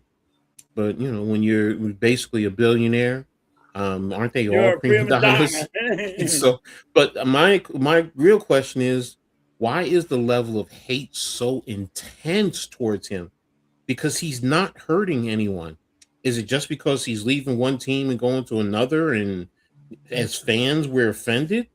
And because he didn't go to your particular team? Because as a Knicks fan, it hurt, but I've never had a high level of hate and disdain that I see that he receives now. And sometimes it's People worse than don't other players. People don't like people bouncing around. Mm. People like ride or die with them. Mhm. You're with that team now. You ride and die with that team. See, they want you to just call it a year. I disagree with call it that. career. You know what I mean? They don't want you. See, he's just like people. Some people think he's bouncing around just to get a chip, just to get the championship, to try to get to Michael Jordan or whatever. I disagree with that because you could say that about any player in this league. Any player in this league is going to say, I'm going to go to that team. Loyalty is dead. Loyalty is dead in the NBA. It's pretty much dead in any league. The thing is, that's what people are doing. That's why they don't like it. It's nothing that has to do with that. It's him claiming himself that he's the king. It's him claiming himself that he's the GOAT. It's him claiming himself as the chosen one. It's that kind of stuff. If you're claiming it, then why are you bouncing around? Because that's what the NBA is nowadays. As far as the NBA and as far as sports, everyone is always, your greatness is by your rings. Like people talk about Tom Brady. Oh, he has 7 rings. I've always said Tom Brady is not the greatest quarterback. But I get the pushback. I'm always going to say it's Joe Montana. That's just me. Joe Montana. So, yeah. But okay, as far as being self-proclaimed, Muhammad Ali says he is the greatest, but he's also beloved. So it's like, to me, that's hypocritical. If that's the reason, because he's self-proclaimed, then hate me. Hate me, ladies and gentlemen, because this is how I really think. And I've never coached in the NFL. I've never coached at high-level college football. But I don't think there's a better coach when it comes to it in the world than me. And I mean that. I'm a hell of a coach. You got to be confident in yourself. I mean, you got to believe in yourself. And that's the thing. And that's what baffles me. Like, because I try to look at it from a fan's perspective. I don't understand it. I guess because I'm a former athlete and a coach, and greatness. People just love to hate on other people. That's another thing as well. And here's the thing too: people hate when he's like complaining to the refs that he's doing this and doing that on the court and stuff like that. People hate his antics as well. It's like how he acts on the court. That's another thing. Okay, Lou. Like for me, I could not watch Luka. So does Embiid. Like for me, I could not watch Luka this year. Malignant narcissism. So does Embiid. Embiid will flop. They don't like LeBron James flopping. But that's the game anymore. I know that's the game now. That's the game. They're playing a game with the referees. I will say this, Lou. I will say this, okay? As far as getting your son or whatever, people do that in business all the time. People in business, they give the job. I'm a Knicks fan. I can't stand. I've always disliked Dolan for one reason or another. Look, he had the Knicks handed to him, and he now finally got a championship. But he's done things his way and the way he wanted, and fans have said sell the team. So it's like, I get it to a certain extent, but it's like, is it that serious that you get your son a job? because let's be real. I think if we, as parents, if we had a business, we would do the same thing for our children. I guess I don't know. I guess maybe I'm looking at it too deeply. I don't know. So was LeBron fame had his jersey and things like that about sports? LeBron doesn't represent all of them and cheats all of the. I guess I guess I see things differently. So and I don't know. Maybe it's something that I'm just not picking up on that, so it's I get it. I respect that. I don't agree with it, but I guess yeah, it's a bounce around league. So but appreciate everyone. First and foremost, thank you all. This today's show is phenomenal. All the interaction with you guys are phenomenal. Make sure you guys hit that like button for the hardcore, the Aboriginal Sports Networks, for Philly Halftime, for Mitch, for Coach Ed Sports. All that information is there. Sub up and get notified if you haven't already done so. So you'll always know when we pop up and give out content, and continue to get into the comments. This will help push it into the algorithm and continue to grow it. So thank you, everyone. Appreciate you all. So LeBron's is second best. Was Villar. I know who he's talking about. I can't say his name. NBA has bounced around culture because of the. Is it because of LeBron? I mean, I remember Robert Ory. Robert Ory bounced around. I mean, He got 7 rings. yeah. I mean, I see that. I get. I don't know. I don't know. It's when I get presented with stuff like that, I just see things differently. So maybe it's me. Maybe I'm just too naive. I don't know. So he totally discredited Kyrie Irving. He discredited Dwayne. If you guys actually want to have a real debate about LeBron, have someone give you the other side. Look, I'm trying to understand. So it's you say he discredited Kyrie and Dwayne Wade, and I don't know. I guess it's over my head. Maybe I'm not smart enough to grasp it. So I heard so many things about him. Okay.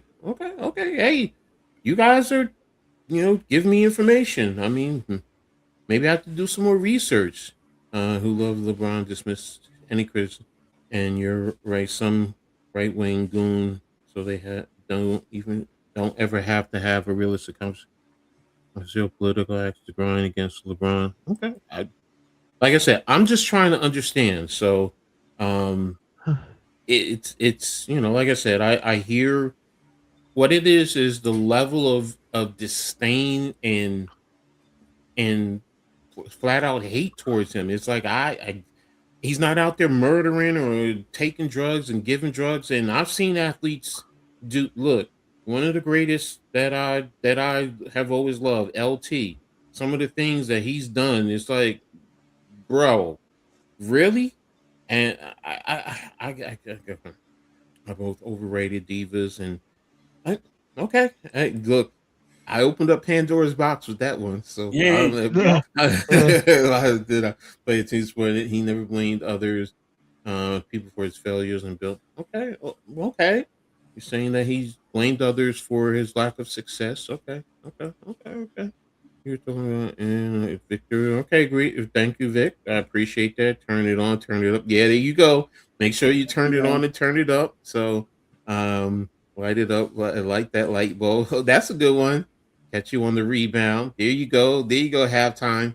I could easily explain it to you. Hate is the same to is the same a Trump person saying fake news. Okay.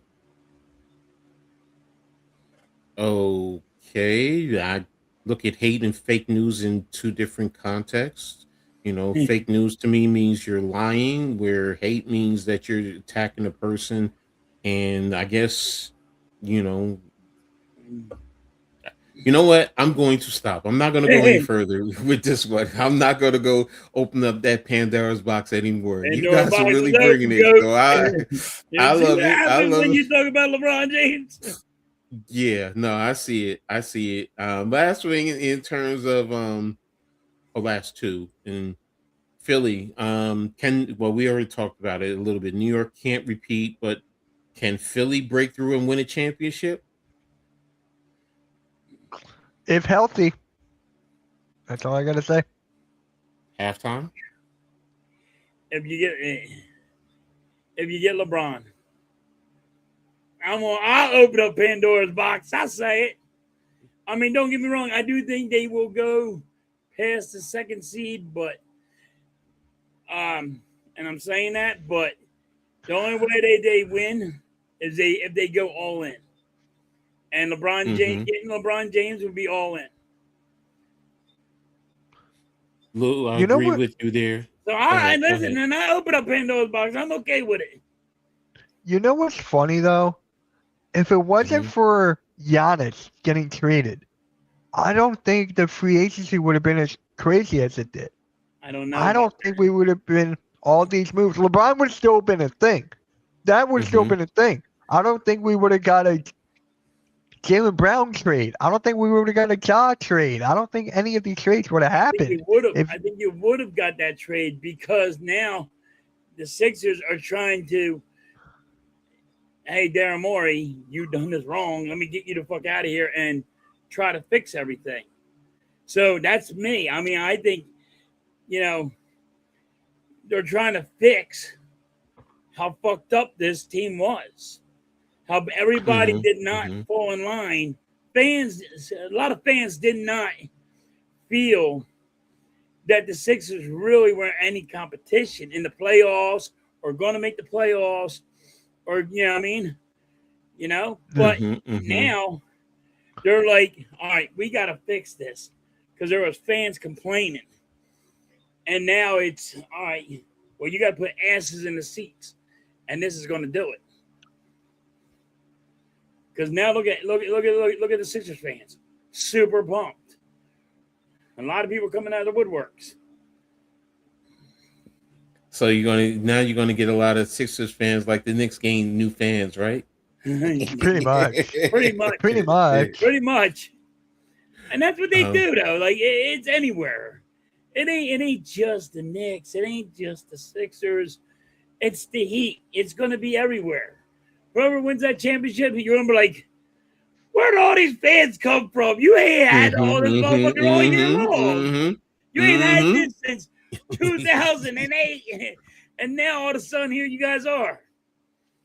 Lou, I will say this: being a coach, and I've had other coaches tell me that's my problem, is that I treat everyone the same. I don't treat the star players I don't treat them better than or put them on a higher pedestal than your role players or your last person on the team.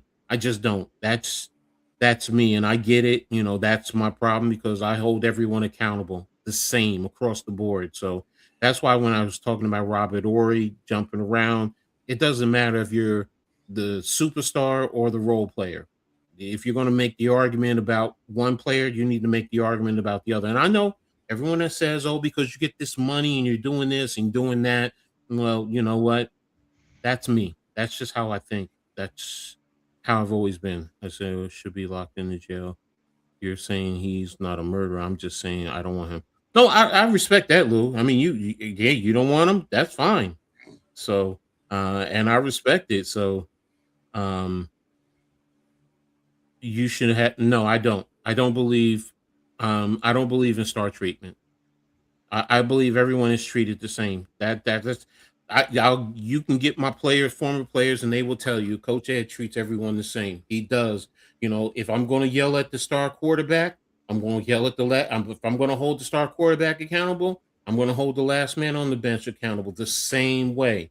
If you're a minute late, you know what? You got to run laps just like everyone else. If you're the quote unquote star quarterback or the number one receiver on a team or whatever. So that's just me. I mean, and I've been told some coaches that won't, if MB's late and he's not getting held accountable. You know what I mean? And again, you really can, that can't be said. Like, a lot of coaches, well, hey, give him some leadway because he's talented. Well, I mean, again, I guess I respect that. I respect what you're saying, Lou. I just don't agree with it, so I'm going to leave it right there. So we're going to move on now. Get rid of basketball, close it out, and we're going to talk a little bit of baseball. So, where is it? I had I closed it out. Damn it. Sorry. Um, it's early going, but there was an article that was talking about two early Cy Young winners, and they said Cam Shilliter of the Yankees and Christopher Sanchez. Um, Halftime. Do you believe that they're early favorites and that they can stay on top and become the Cy Young Yeah, winners? I think one of them two are going to be the Cy Young winner. I got Christopher Sanchez winning it, but I think it's Mm-hmm. going to be between them two guys. So it's going to be interesting. The way Christopher Sanchez is pitching, and I seen you know, you got the Yankee that one guy. He's Love like you just too. Love you phenomenal. too, bro. They've been pitching phenomenal. Mm-hmm. Mm-hmm. Mm-hmm. So So you don't think it's going to be both of them? You're just going to think it's one of the two. it's going to be one of the two. Okay. I So who don't do you think it's think going to has be the both. better? I just going to be thinking it's going to be one of the two. Who do you think has the better chance? Is it uh, Cam with the Yankees in the AL, or is it Sanchez with the I Phillies think in the it's NL? good. That's the tough one. Probably Cam. I'm going to go the Because I way know his he's ER. been pitching. Even though I like Sanchez, the thing, the one that has it easier is Cam. Why do you think he has it easier? Because Sanchez, he's not on in our division. He's not Mm-hmm. ranked up though.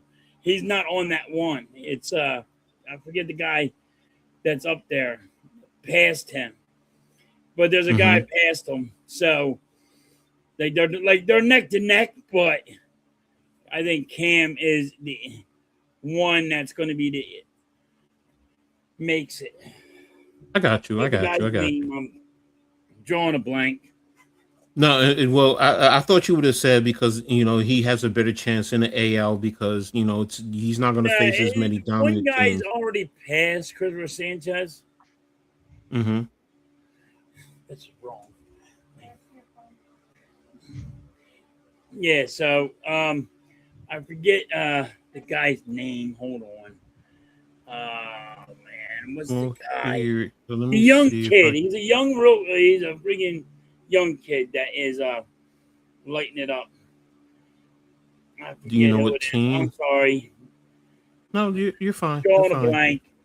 But there's one already kid past Christopher Sanchez on our side is gonna probably get the Cy Young. Let me But I think Cam's gonna see. get it. It's gonna be one of them two though, but I think Cam's gonna sneak away with it. Okay. I forgot. I lost the page. I had an article that I wanted to talk. It Can't was remember there. why. Is This it? Is it? This is what happens when you get fucking old, Mitch. You don't know names. I'm turning 32 in 2 months from Hey, today. look, we all do that. Uh, 32, man. I wish I could have that back, man. That's Can baby I get years. 32 back? That's You baby know, years. 32, I had a good back. It wasn't broken. Yes. I had a good neck, a new back, and I Come was on, young. 32. 32, And man. Come my on, shoulders Mitch. keep on Come cracking on, now. bro. Come on now. My shoulders keep on cracking. My whole body cracks every time I move it. It's like fucking snap, That crack, is true. pop. I heard Rice it crack. Krispies. I heard it You crack. guys That's ever the eat truth. Rice Krispies? That's what my body feels like every time I fucking Mm, move. Vic says that mm. Cy Young will be the Brewers pitcher. That's it, the Brewers guy, yes. Okay. Thanks, And well, Vic. thank you, Vic. That's Right the guy. now That's the guy. with the trade deadline But he's up there. coming up, I saw where this was talking about Dombrowski. Yeah, here's the matter of fact. Here it is. Yes, that's Were him. yeah, they were talking about Jacob Misarowski. Yeah, Okay, so he's the one that's um, gonna pay. He's right now passing Christopher Sanchez. here the article in terms of the with a month left to the trade deadline, and it says, does Dombrowski have the capital for a big deadline? And it says that the Phillies rebounded after a 90-19 start, going 40-19 under Don Mattingly. Yes. So I mean that's a big turnaround. So, but they're Do two and a you see half. the difference when you get rid of Rob? Yes, yes, yes, yes, yes. I see. Um, it says that outfield is the top need, especially Yeah. now that Dallas Garcia is done for the season. Brandon Yep. Marshall's versatility gives you the option when it comes to the outfield to target, but the group of Edmund Sosa, Derek Hill, Justin Crawford, Gabriel Rincones might not be good enough as the Phillies try to chase down the first place Braves. Adding a right-handed outfield bat should be a Yeah. priority. Need a right-handed You've bat. been pre the struggles of Aaron Nola and Aaron Painter have created the need for a starting pitcher to provide a steady presence at the back end of the rotation, which is everything that you've been talking about. Yes. Everything you've been talking about, bullpen, and you've been talking about a right-handed bat.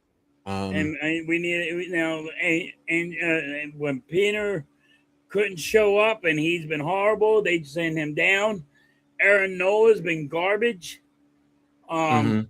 so you need another starting pitcher, and we have nothing to trade. So you Yeah, can't and get nothing. seeing here it is.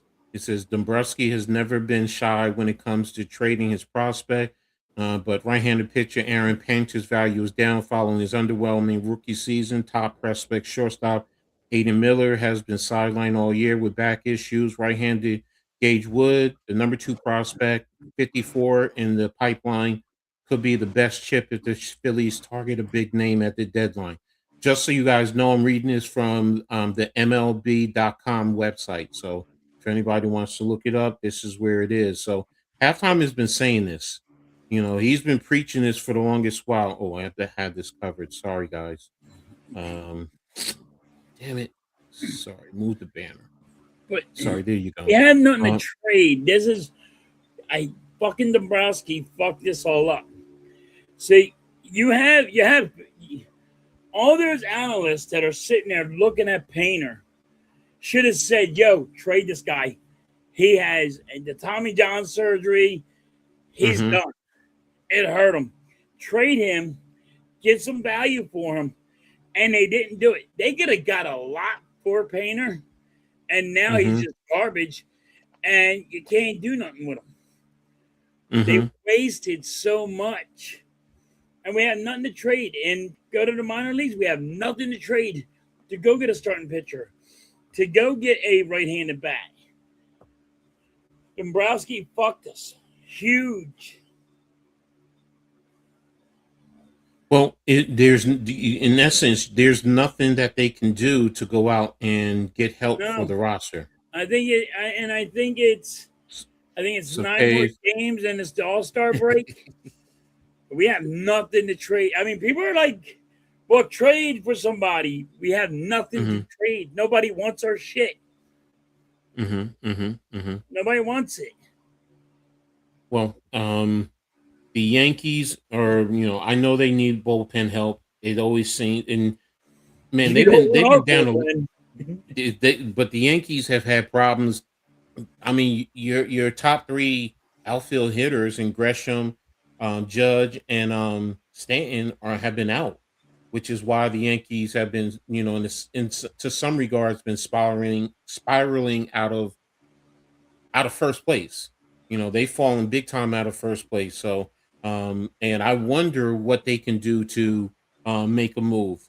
To number one, get some bullpen help. They need bullpen help because that I do. One thing I do notice, they do give up leads whenever they do get bullpen. Now, they've been struggling as of late because You have, you the have, last. you have in your minor leagues. you can make moves. Mm-hmm. You have weapons that could be traded to help you to get the bullpen help you need. But I think Cashman is not wanting to do that. That might be part of the problem. But again, he has to.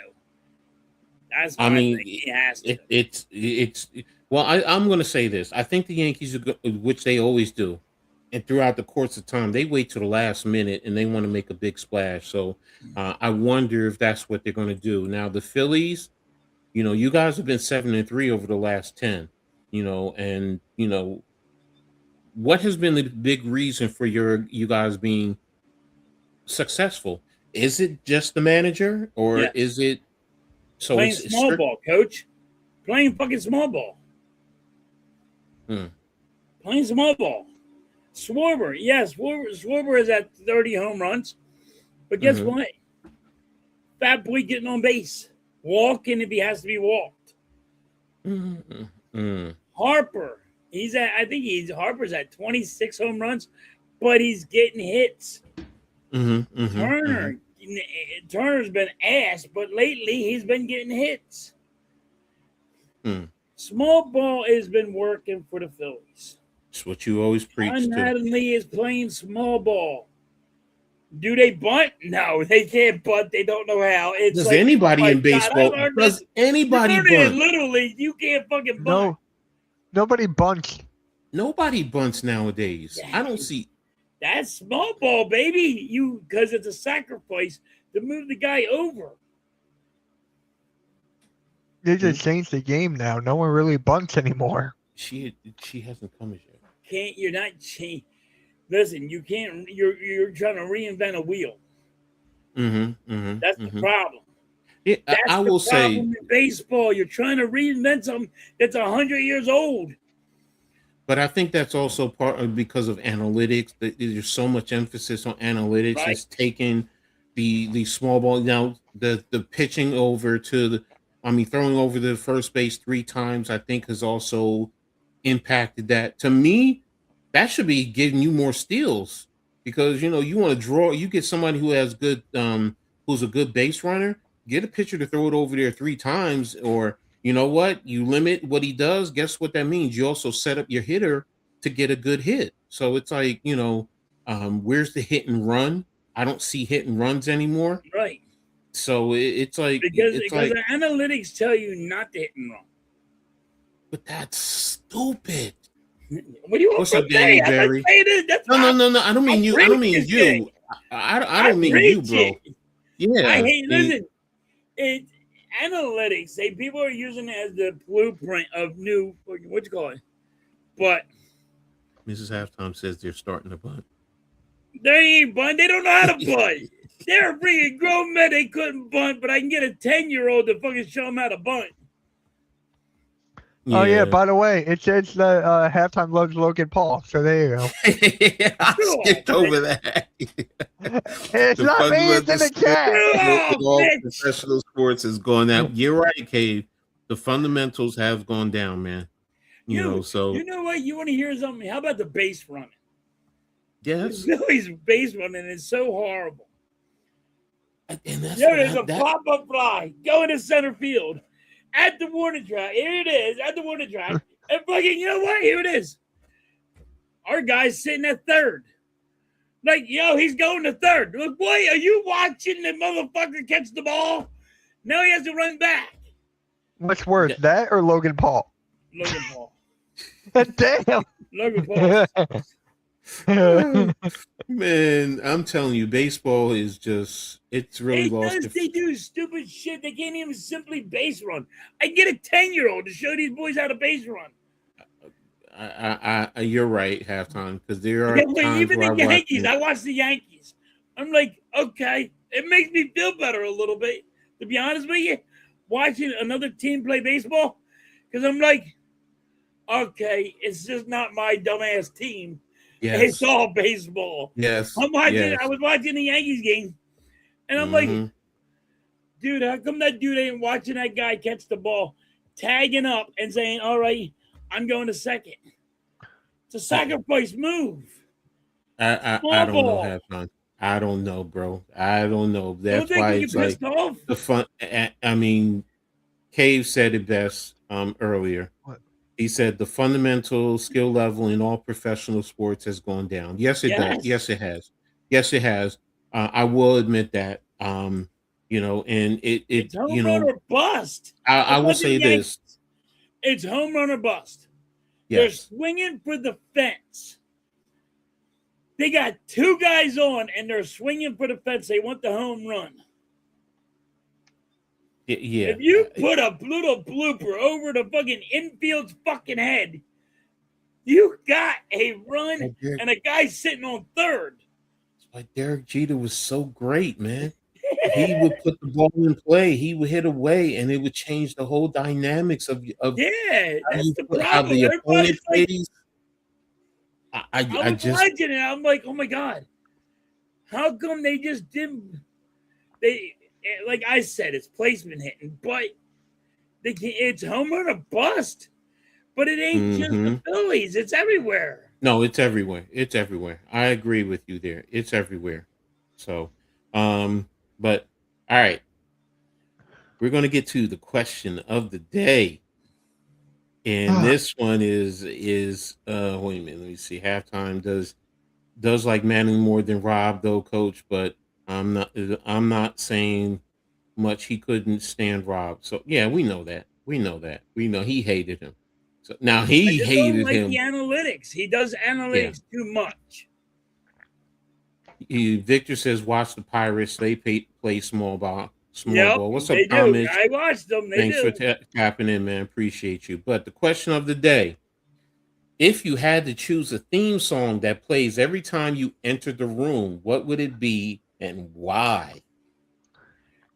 I was thinking about this. I'm like, what a question. Why is this a question of the day?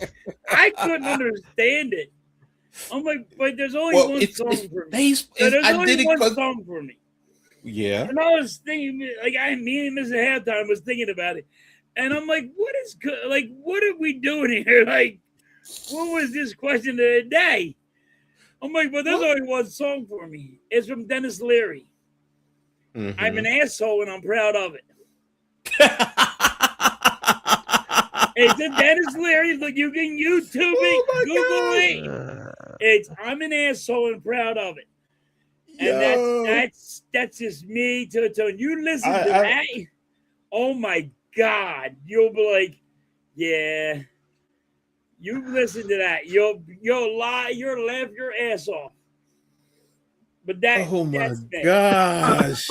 Oh my gosh. Dennis Leary, you're an asshole and proud of it. I will say this though. You asked why am I picking this? Because it's kind of like towards baseball. If you haven't thought about it, there's always the walk-up song that they're always playing. So yeah, I was thinking about it. I was like, because I was going through the baseball and I saw that question. I was like, oh yeah, you know what? That would be good to go into baseball. So, but yeah, you're it out. So go ahead, Mitch. Give it to us. All right. So I got stuck with a couple. I was thinking "Lose Yourself" by Eminem. I was thinking that, but you guys are gonna laugh, but I'm going with the Family Guy theme because that's just me. I love the show so much. Yeah, he does love the Family Guy show. He will go on freaking Twitter and send me shit from Family Guy. So Chick says I was getting that or SpongeBob, but I went with Family Guy. Oh my gosh. Yeah, baby. Oh my God. Mine is simple though. Mine is simple, and it's self. I love it when you call me Big Papa. Yeah. So real simple because y'all know me. I knew you were going down with Coach. I said, all right, so Coach is going. I love you when you call me Big Papa, and I'm like, I didn't know what Mitch was going to go with. I'm like, I don't. SpongeBob, Again, I was just stuck there. I'm like, dude. You don't know me. If you don't know me, then I'm sorry. I make SpongeBob jokes all the time, Family Guy jokes. Yeah, he does Family Guy and SpongeBob. He'll come on, freaking He'll go to freaking Twitter and all that and send me shit. Jay, come on, man. Which J. Cole song? Don't Look, just say us, this is Jason. me and my group chat with my friends. It's me saying SpongeBob. Mine would be a low black. The man, yeah, you can tell everyone. Okay. See, we all have that song. You think about it, and it's like it relates to me one way or another. I see some ladies tonight that should be happy. Yo, Thomas, yo, yeah, Like that but one. if you know me, I got 3 daughters and a granddaughter. So, and my one of my ringtones is I love it when you call me Big Papa. So it that tells me it's one of my daughters. So it's but yeah, there's that side to it too. Yeah, I get it. Halftime, there's so many asshole songs out there. He said it. I said Dennis Dennis Leary. Leary. From I'm an asshole and I'm proud of it. You can Yeah. YouTube it. It's on YouTube. Yeah, that's a good one. I like that. So, But you get that one, you play that one, I swear to you guys, you will just die laughing how fucking hard you'll be like, oh my lord. you got what I need. But you say he's just a friend. Okay. Oh God, yes. Yo, man, we could go crazy with this. All right, I'm listening to it right now through my headset, so I'll tell you in a second. DeMar DeRozan expected to get a buyout. Okay. DeMar DeRozan. So, but yeah. And plus I like having some different ones. A lot of times I give you some deep introspective ones, stuff that makes you really think, but now you got to have something a little bit silly. Me and Miss Antha was thinking about like, what is going on here? No, like I said, I was going through the baseball and then I had just I saw the now question you of the said day. the baseball thing, and now I can Yes. understand it because I think all baseball players now should have a theme song when they go up to the plate. Or I thought they did. Huh? I They thought only they have did. they only have a couple. Not everybody has a theme song. Okay. So Wait. I think all players should now have like a theme song. You like Mario's version of Just a Friend too? Yeah. Okay, Thomas. Okay. We there. I mean, mine is Bismarcky. That's real old school. So, but yeah. So, but again, like I said, it was just something different. Next week might be a little bit deep and introspective. So, and I'm really gonna burn Halftime's brain really with that one. That was a good one. I didn't expect to get to the baseball thing. I was just I wondering thought why. you would have picked up on that, bro. Come on.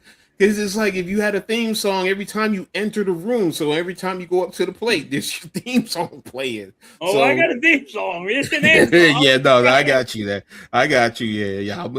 I'm an asshole. I think every player had a theme song when.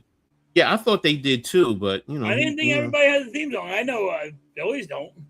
It's hard to pick. Wait, halftime. It's just called Asshole, right? That's the one I'm listening to. It's just called Asshole. Yeah.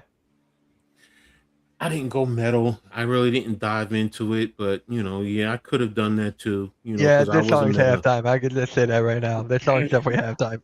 You got to listen to it on YouTube. Coach, I just did. Coach, it'll get you fucking tears in your head.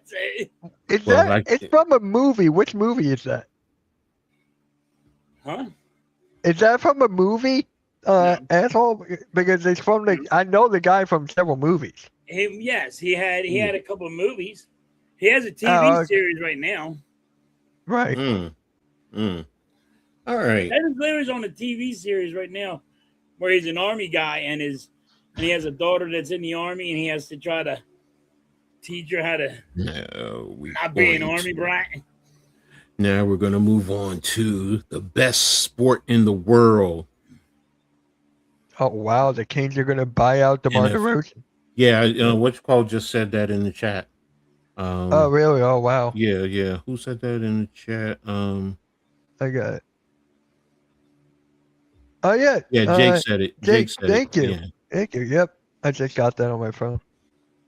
Does Durant have a song when he comes out? I remember Yeah, Mariano Rivera entered the Sandman. That was always classic. So Oh my but God! I just thought of a good one. what? Wild Thing, Major League.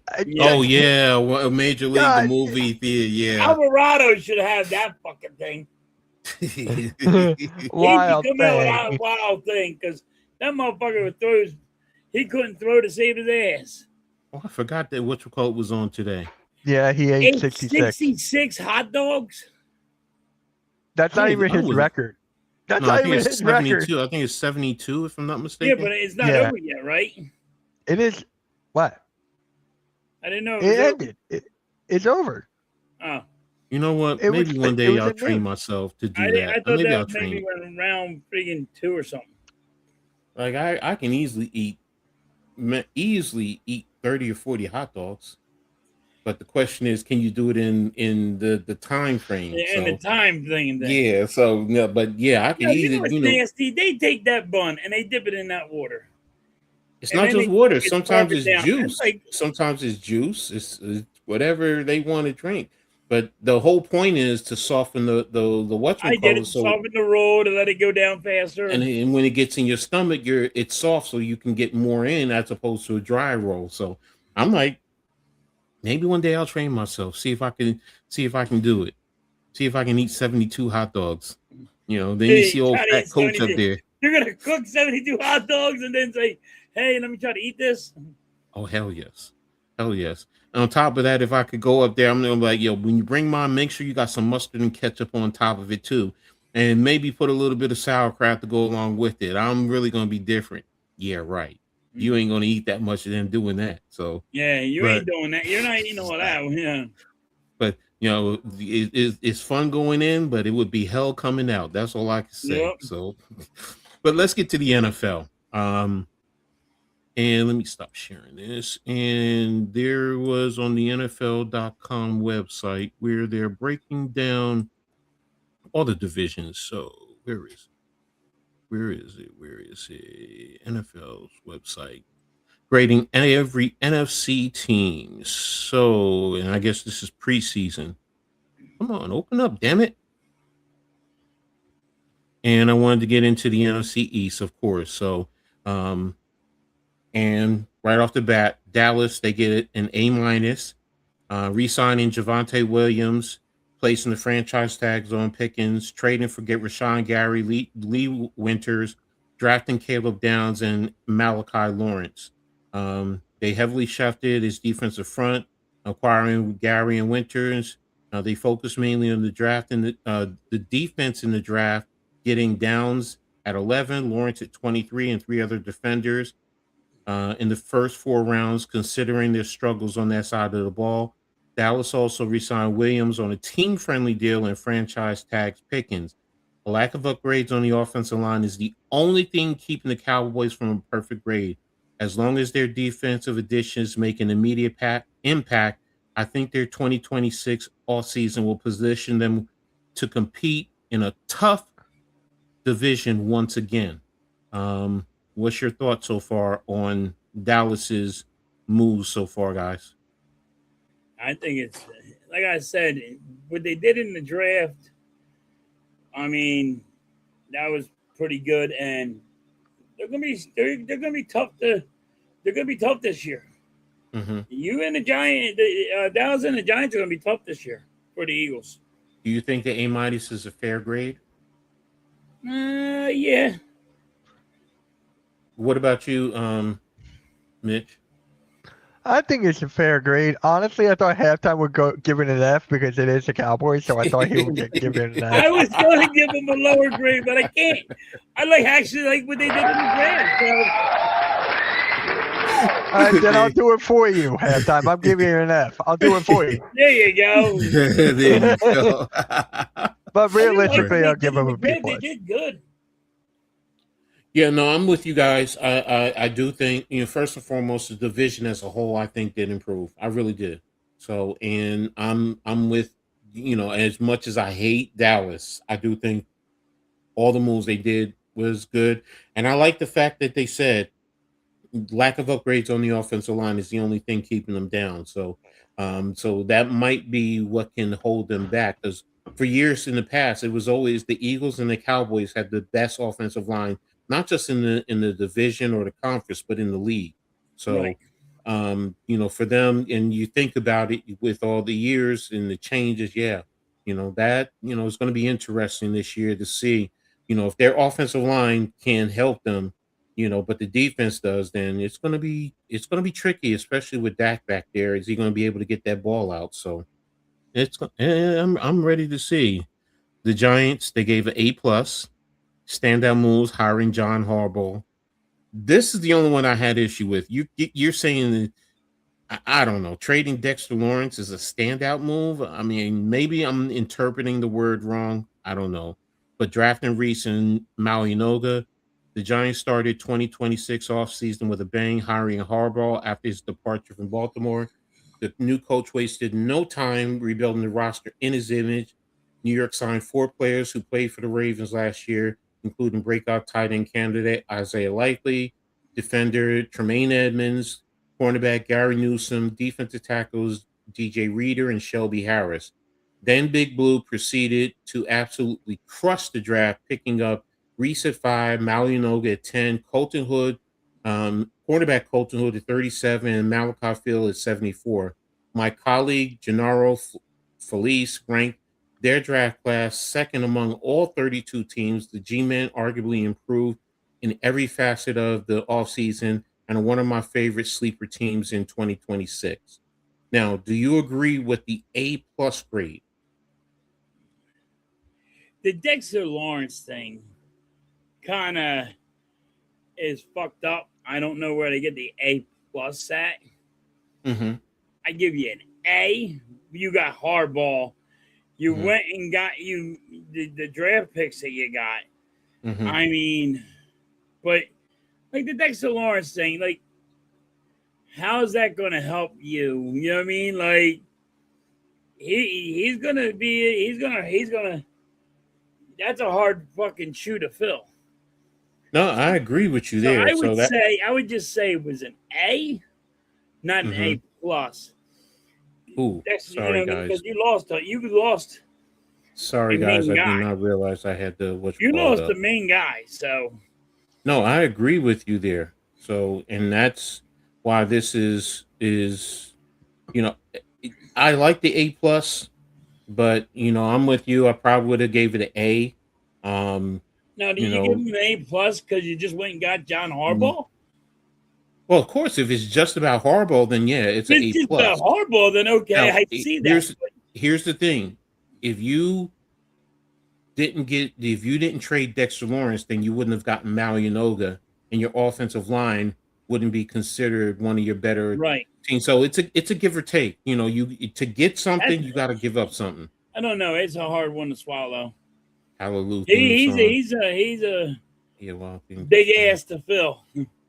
in 104 degree. I'm eating all those. Yeah, see, there you go. What about you, Mitch? Do you agree with the A+ for the Giants? I'm gonna give it an A. It's just the Dexter Lawrence thing for me. Mm-hmm. Uh, Mm-hmm. yeah, I love Harbaugh, I do, but now we got to go against them twice for how many years? Mm-hmm. Mm-hmm. And they cheat though. You know the Hardballs cheat. Damn it! It's not that one, right? If you're I not know cheating, it's you their ain't. brother. So you If you're don't not get cheating, you ain't their trying. brothers. So Damn it! They cheat. yeah. I really want. Coach knows how I feel about this. I wanted both Harbaughs in the same division. That's what I wanted so They would much. never But do Cave. that Cave is like the Giants should have why? got an A plus because he's plus. not All right, gonna bro. freaking go against his brother. So Well, no. Here's the thing: they don't want to be in the same conference for one simple reason. At least if we get to the Super Bowl, both of them, like they did before, Right. at yeah, least somebody in the family wins the Super Bowl. So that's really their ultimate thing. So, but I get what you're saying. If you play in the same division, you could play twice a year. So I get it. So, but yeah, and brotherly Thomas, rivalry. Like what? Thomas, don't forget one thing. You got Reese, but you also got Tremaine Edmonds. They both are spitting images in terms of players. Both 6'4", 245 pounds. Reese runs a 4.4. Edmonds runs a 4.5. They can I'd say cover you the guys tight ends, the running back. So, well, yeah, I said the Giants are going to be tough this year. no, yeah, I'm hoping so. I'm hoping so. Let me just put it like What have that. I So, been saying, Coach? It's going to be like a one. yeah, It's going to be one, a one game that is yeah. going to split us. All right. Now the Eagles, they got a B plus. Standout moves, trading AJ Brown, signing Tariq Woolen, losing Jalen Phillips. Eagles general manager Howie Roseman runs one of the most consistently successful teams in the league, so it's possible this offseason will look better as time goes by. But parting with Brown, Phillips, and linebacker N'Kobe Dean, among others, could hurt. Philly did acquire outside linebacker Jonathan Greenard and signed outside linebacker AJ Espinoza to fortify the pass rush, and also signed the boom or bust Woolen to bolster the secondary. Of course, before trading Brown, they jumped the Steelers to draft wide receiver Malachi Lemon and pick up tight end Eli Stowers in the second round. The offense might look different in 2026, which could be a good thing after last season inconsistency. But it's a lot of change for a team that won at least 11 games in each of the last 4 years. Roseman's track record earned the benefit of the doubt and a respectable grade. Do you guys agree with the B plus? I think it should have been a B. Could have been a Mm-hmm. B minus. You got ready. You lost AJ Brown. We lost AJ Brown. We got Lemon, but once again, we have an offensive coordinator that has never called plays. Mm-hmm. Listen, Mm-hmm. one day, I mean, like, this is the third time, like the third time right now. We keep on getting an offensive coordinator and never call plays, and you think it's going to change. Now the rookie Lemon is saying everybody in the locker room is saying how hard this offense playbook is. Mm-hmm. Mm-hmm. The rookie's saying it's not just him, it's a lot of people. Mm-hmm. Where have you heard this from? I heard about Makai Lemon. Where have you heard about all the other players? Because I haven't heard anything Because about that. I just heard Lemon say. So it's Lemon. It doesn't mean it's everybody. Mitch. All right. What? I'm not gonna. They were saying there was a couple of guys. Who are those guys? They didn't say. I'm just busting your balls. I know they didn't Busting say. your balls, I man. know you're trying to. It hurts your feelings and all, but Hurt it's my the feelings. truth. What? It's the truth. And like Yeah, but- nobody, because everybody wanted AJ Brown gone, and now here you are. Like everybody thinks I'm glad he's this gone. guy, they say Sandman over here is going to be a good offensive coordinator You and the Sandman thing. because he looks like him. I know. Put a I know. picture up on him. What Has is your thought anybody about? looked at this guy? Look at Yeah. him. He What looks about like the villain from Spider-Man. What about Kay's statement about losing your O-line coach? What was that? The O-line Kay, coach Stoutland. he said Stoutland and was we a lost huge Stoutland loss. too. Like Yeah, we took a big hit. So does Steven that mean Stoutland, that everybody knows? How do you get a Mulata? Stoughton made Mulata Yeah, the I know. best left tackle in the game. so does that impact the grade for you, or it just it should hurt the grade in my book, but I don't know. what about you, Mitch? Do you agree with the B plus grade?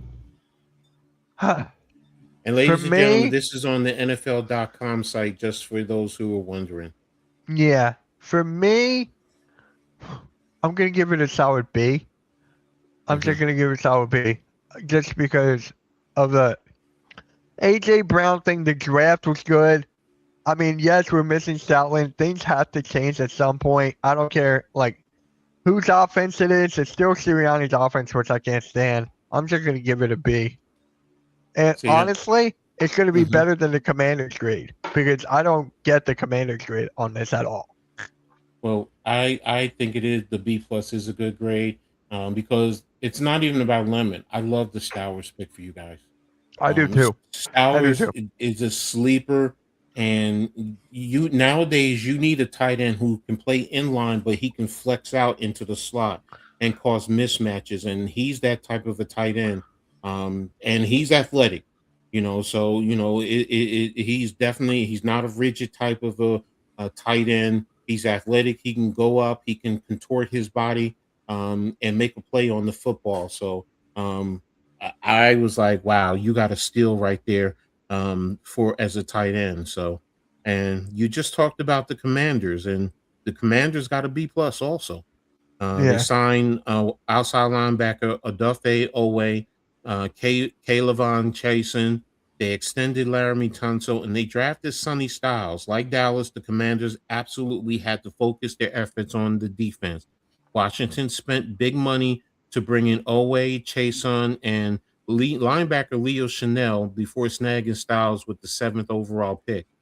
Don't overlook some of their less heralded offensive additions. Tight end Ching Okonkwo and running back Rashad White provide weapons outside of Terry McCollum for Jaden Daniels. There are still a few spots that could use more attention, particularly cornerback, wide receiver 2, and the interior offensive line, but the Commanders did enough spending more than $250 million, third most per over the cap, to earn a solid grade. Do you guys? Well, Mitch, you started it. You said you don't understand the B plus. I, Go ahead. for me, it's like didn't they lose like a big wide receiver, a big piece or something? I feel like they They lost lost a big, whatchamacallit, who came over from 49ers. What's his name? Debo, right? Debo Yeah, gone. they lost Debo. Yeah. Debo's a free agent. Yeah, so they lost Debo. If there's still talks of them getting Ayuk. Yes. If they get Ayuk, that changes everything for me because now you got a good wide receiver. You got a Jaden Daniels who they're overhyping. I still don't see him that high up in the NFC, but getting Brandon Ayuk changes everything for me. If they get that, hopefully he will calm his ass down a little bit.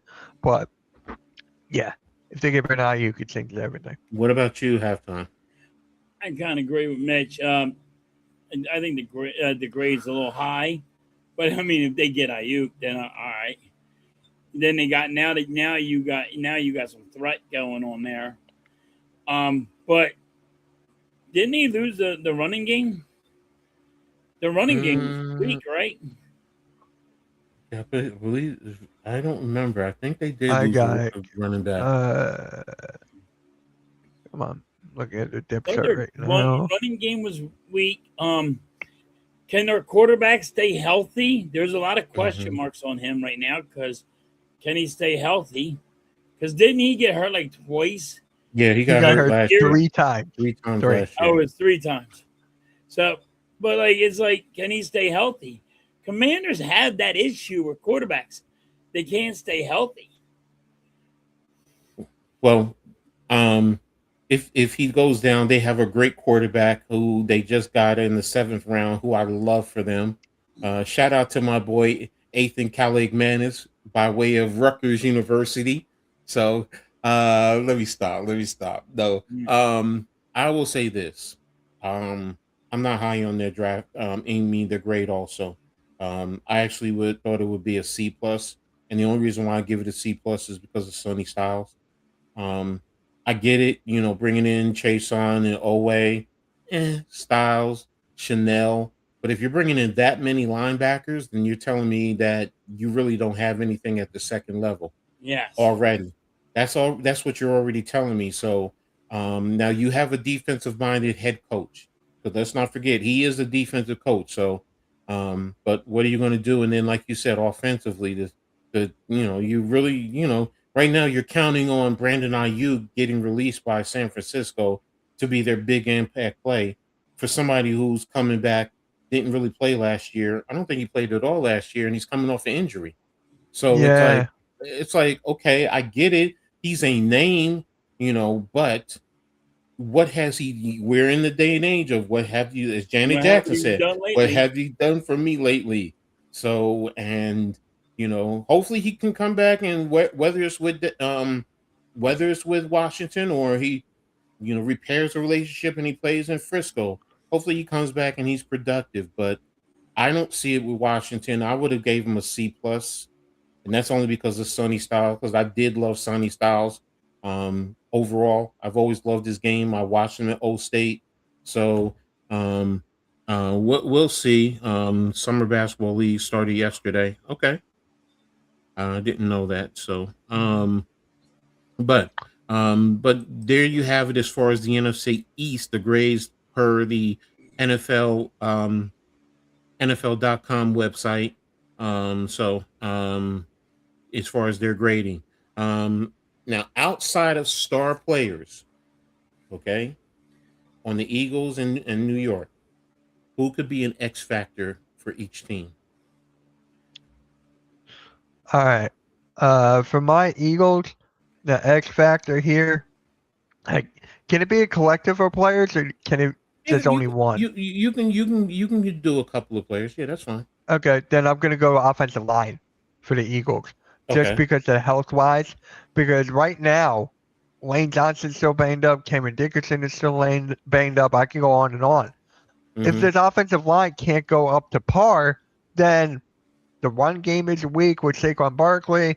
Jalen Hurts is gonna have to panic and throw, and we all know how that could be.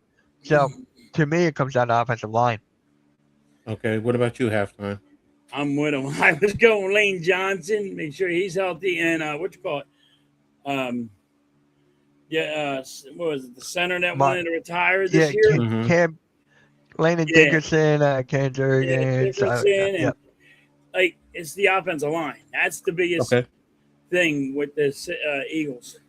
Can they keep Jalen Hurts up? All right. For me, for New York, it's going to be DJ Reader because he's replacing Dexter Lawrence. So he has to be that X factor. And then I'm going to go out, and most Giants fans are going to say, what? They don't like it. But it's Deonte Banks. Deonte Banks, when he thrived his rookie year, he played under Wink Martindale. And Wink Martindale had him in press coverage. And that's when he was most productive. In the last couple of years, we're playing him in off coverage and playing a lot of zone where he's better as a man press type of a cornerback, where now we're getting back to that in terms of principal purposes. So it helps also the front pass rush. And if the pass rush gets going, guess what that means?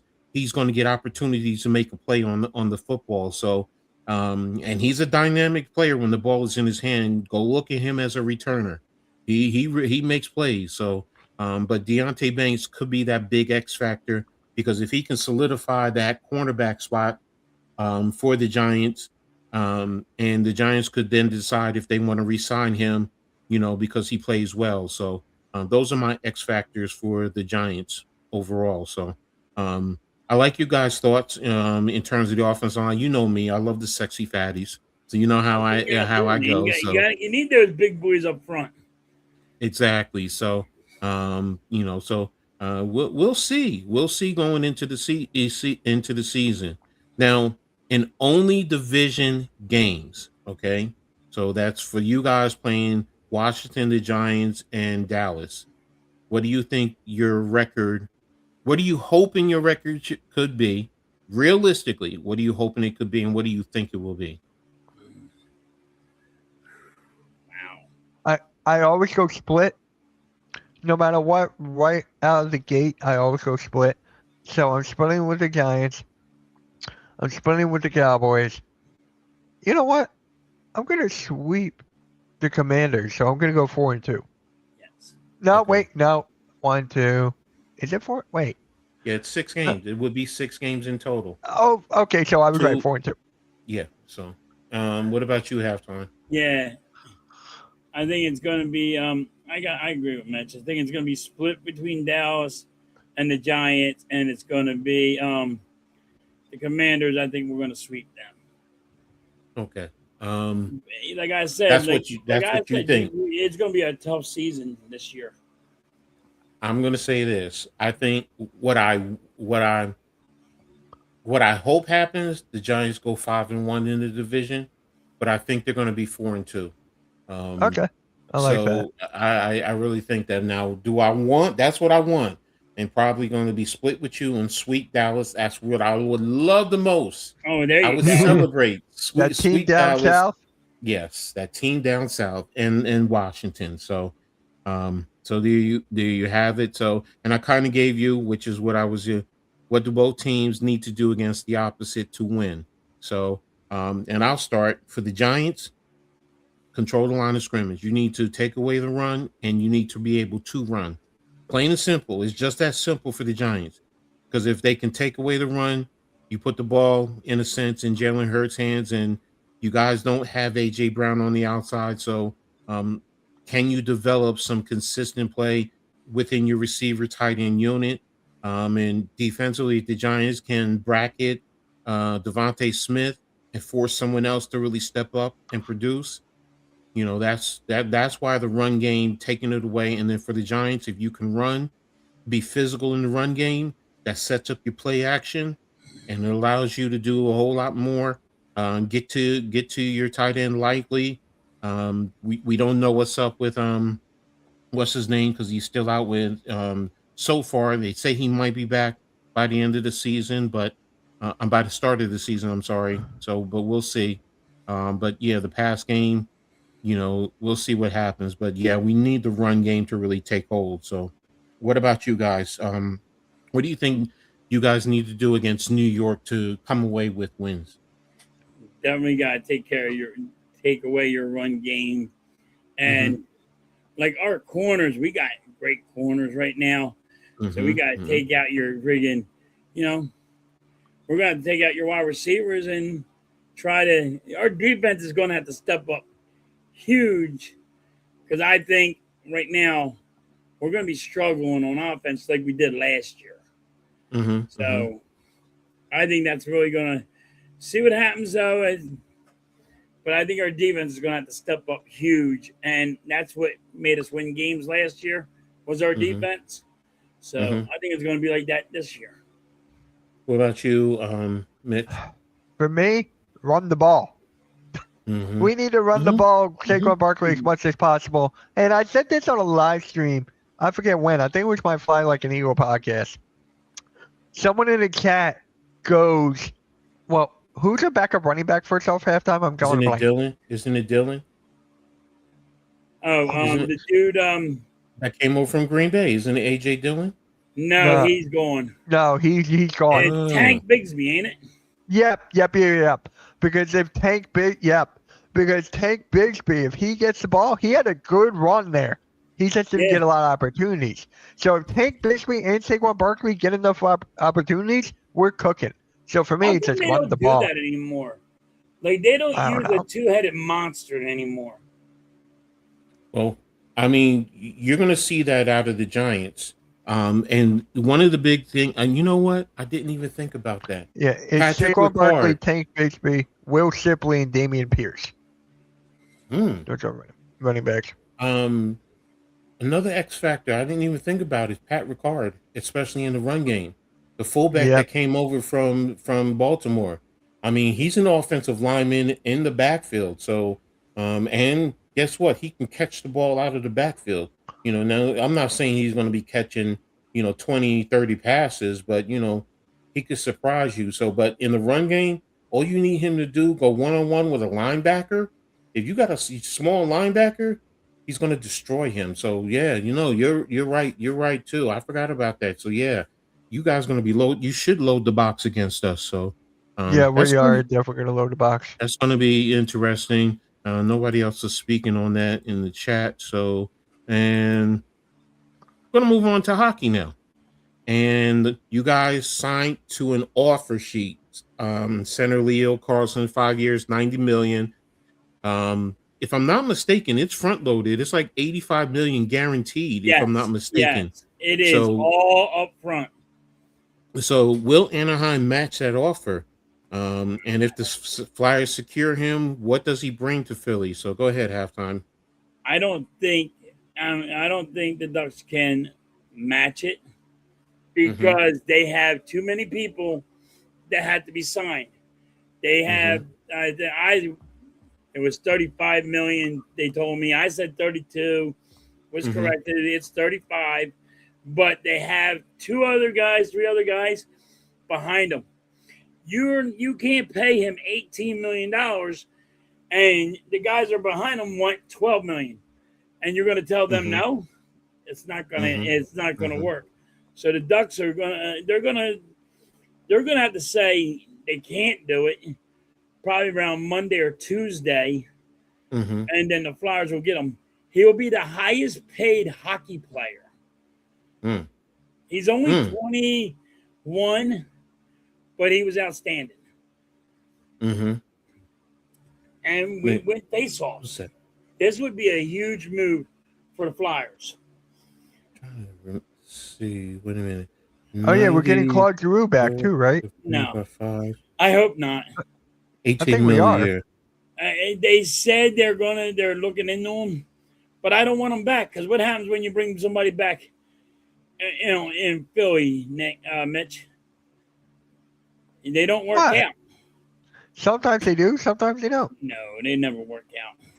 What does it mean where they're signing guys to a one-way contract? Because I was looking like at the Devils, the Islanders, and across the league, and a lot of teams are signing one-way contracts. What does that mean? Just to bring in, they're not giving up much. They're just it's just a regular contract. So it's similar to like a two-way contract in the NBA. They're like for young players, or it's just okay. I got you. Yeah, because they're younger and Okay. What does he bring to Philly if they secure him? We win face-offs. Face-offs? We win a lot of face-offs. That's why we didn't go that far in the playoffs. Could not win face-offs. So he would actually impact you that way? He also he's 21. He had 30 goals. He had 30 goals and 40 assists, I believe it was. I know people are going to correct me on it. So it's like 40 assists. So that's what he brings you. He brings you winning face-offs, and this is what we needed. We needed a guy. We needed a big center that can do that. Okay. They're going to go defenseman too. I just don't know who. I heard from there's a couple of places. One from Boston. He's older, but we'll just wait and see. Do you think if this Flyers get him that they will be able to beat the Devils, or will the Devils just beat up on the Flyers? Oh, we're going to beat up on the Devils, man. We get him. But you know what? He's fucked up. The Devils got our number. I hate to say it. You know, there's a team that always got your number. Yeah. The Devils got the Flyers' numbers. I don't know how. It's like the Devils ain't really that good, but they beat the Flyers. Shut the fuck up. Jersey always sneaks up this from time to time, and then they play well. So I was expecting them last year to be better. Because the year before they were showing promise, and then last year it's just like, So we'll see. So maybe Jeff's angel will come down and wrap around the Devils and help them. So because he's a big Devils fan. So it's good. It really is exciting to be a Philadelphia fan. Flyers are fucking taking the playbook off the Eagles. Saying, hey, this is how you go do it. You go get the guys, and now the Sixers are doing it. It's kind of exciting to watch. But you gotta end up winning the chip by doing that. We will. It doesn't. You didn't think you were going to win a chip, damn it. Hey, look, we did though. That's the whole purpose. What does Blaze always say? I always sell short because I want to be the underdog. So that's me. Halftime has never been more bought in. That's good though. I mean and when your teams are doing well, that's what you want. You want to be able to be bought in and really have a sense of pride because your team is putting halftime is putting money on the Sixers to win the chip if they get LeBron. Yes. Okay. Okay, so I'm getting. I Matter of fact, might. I'm going to casinos tomorrow. Which one are you going to again? I'm going to Atlantic City. Uh, Caesars. Which one? Caesars. Is that the one you go to? I thought you don't go. Wait, is the I Borgata still go to around, or live. is that I do gone? go to live, but I'm going to Caesars. I know that. because But is the Borgata reason still we go there? to Caesars is because my brother passed, and me and him always went to Caesars, and we always Yeah, took that yeah. long ride. Live wasn't around when me and him used to go at 2 o'clock, 1 o'clock in the morning, 3 o'clock in the morning. So it's just it's like I don't know, like a farewell celebration thing. You can say. Have So you? I'm gonna make that ride by myself, and Halftime. Is Borgata still open? no, That's gone, right? yeah, I think Okay, now that's what I thought. it's some kind of college thing where they have like What? some kind of college thing now that I heard. Huh? I gotta look into that. Oh wait, no, the Pagada's still there. Yeah, Yeah, It was that's the what I other one. thought. Okay. No, it's the other one I was thinking about. What was the other one? Showboat. The I was thinking Showboat. about Yes. the Showboat. Okay. Yeah. Showboat is a college thing now. Yeah. Pagada's still there. Okay. All right. I know, Mitch, you said you're gonna be chilling after this, so you Man, got something tomorrow that you're doing? I haven't been down Atlantic City in a long time. Okay. I hope you have a good time, bro. What are you doing tomorrow, Mitch? Tomorrow. Nothing. I don't You're have not a doing Sunday morning show. you're not doing the Watch the football Phillies show win. tomorrow? No, because they're not going to be home with July 4th weekend. So Oh, okay. I'm Oh, just that's right. not going to run it this weekend. So Okay. yeah, Maybe one day I'll pop up with you guys, help you out. yeah, go for it. I'm fine with it. What about you, halftime? You got the Phillies tonight, right? I got the Phillies at 8 tonight, then Phillies tomorrow. Mitch, Okay. I don't think he'll do the Phillies. It's past his bedtime. I don't watch Phillies. I don't watch baseball. Mitch is big on the It Raptors. is. It's I like like 8 what the o'clock Raptors at do. night, That's why, Mitch. yeah. It's 8 o'clock at night, Mitch. I don't think you're gonna be like, nope, I'm The done. game will be over at 11 Yeah. or 10:30. You're already in bed at freaking 9. Okay. Well, Yeah, when I was 30 years old, I didn't go to so sleep. He wants to continue building. Well, yeah, there you go. That's what you got to do. You got to be consistent to build it. I know that. I'm trying to get there myself. So, but there you have it. I mean, it's been a great show today. I appreciate everyone being here, everybody in the chat. You guys have been awesome. You know, all your comments, the debates. I mean, you know, it's never personal with me. I appreciate it. So, you know, I hope no one thinks I'm, you know, take it personal. No, I'm grown enough to say, you know, look, you're entitled to your opinion. So, thank you, Nick, for the $1.91, the goats. Thank you for the super chat. Appreciate that. So, everyone, make sure, you know, again, if you haven't already done so, go back. Even if you come back to rewatch, hit the like button. For Mitch Kofsky, halftime, Philly halftime, Coach Ed, the Aboriginal Sports Network, and the Hardcore Sports Network. All that information is there in the chat, man. We really appreciate everyone always supporting us.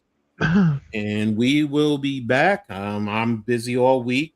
Trust and Believe got W coming up, and Pick and Roll, as well as Heart of the City, as well as Read and Attack. So got a lot going on. So probably, you know, I've probably super chat over $500 to halftime in total. Hey, man, that's a true supporter. Appreciate you, man. Thank you for always supporting him, man. So when he hit 1,000, I sent 100. Okay, there you go, bro. There you go. All right, so you did. This is for you, Nick. So there you go. Appreciate you. So appreciate everyone for being here. So make sure y'all go into the Hardcore and the Aboriginal. Some great content creators there. Not just, you know, these mediums that we talk about, these sports, but plenty of other sports content that you can tap into. So appreciate it. So it's the our Hardcore pleasure. Sports Network just hit 1,600 this morning. See, there you go. We're like insane. Our SmackDown watch party, my guy Ricky got 500 views. There you go, Nice. bro. There you go. There I'm like, you what go. the hell? I'm looking at it now. Jesus. Oh, wait a minute. I got whatchamacallit tomorrow. I think I got the Liberty tomorrow. Is it tomorrow? Yeah. No, wait. It's the Tu- 7th, I think. Because you, Yeah, I'm just trying to swim it tomorrow. No, okay, no. Oh, I was thinking about doing Indiana and Las Vegas. The okay, Fever so and the which Aces. I one don't did know. you No, I gave you use? Tuesday. Yeah, I gave you Tuesday. I gave you the Yeah, Liberty and Portaggio. Wings. Liberty Yeah, and the Wings. Liberty and Wings are on Tuesday night. So, but yeah, you don't give Uh, yourself enough credit. Yeah, he's a hardworking man. So yeah, Mitch is he is always, the point Mitch says guard. is a lazy ass, but he's always doing something. I'm gonna be playing Fortnite for the rest of the night. What are you talking about? No, but you help a lot of people out on friggin' hardcore sports. Yeah. Yeah, no, he's always grinding. So He does. he's He does. networking He acts and like he don't do shit, but he does some I shit. don't halftime. You're just a Halftime. All my computer. friends You do say the I'm a things on lazy Jew. computers. You do the things on well, computers. and Mitch, I will say this: to get Yeah. to 1600, you can't be lazy, bro. So you're doing For the something right. network, it's not me. I just built the platform. But it's still you look you still every time I turn around, you're like, oh, I just got this content creator, or I talked to this content creator, they may be coming off. You're networking. That is still Yeah. work, bro. We So may get someone tomorrow for recap shows. So for like a wrestling like Raw, we'll get a recap show after the watch along. see, NXT will get one. there So you go. yeah, I in will that say this, aspect, Mitch. You yeah. know what you need to do? What? You need to eat. You skinny boy.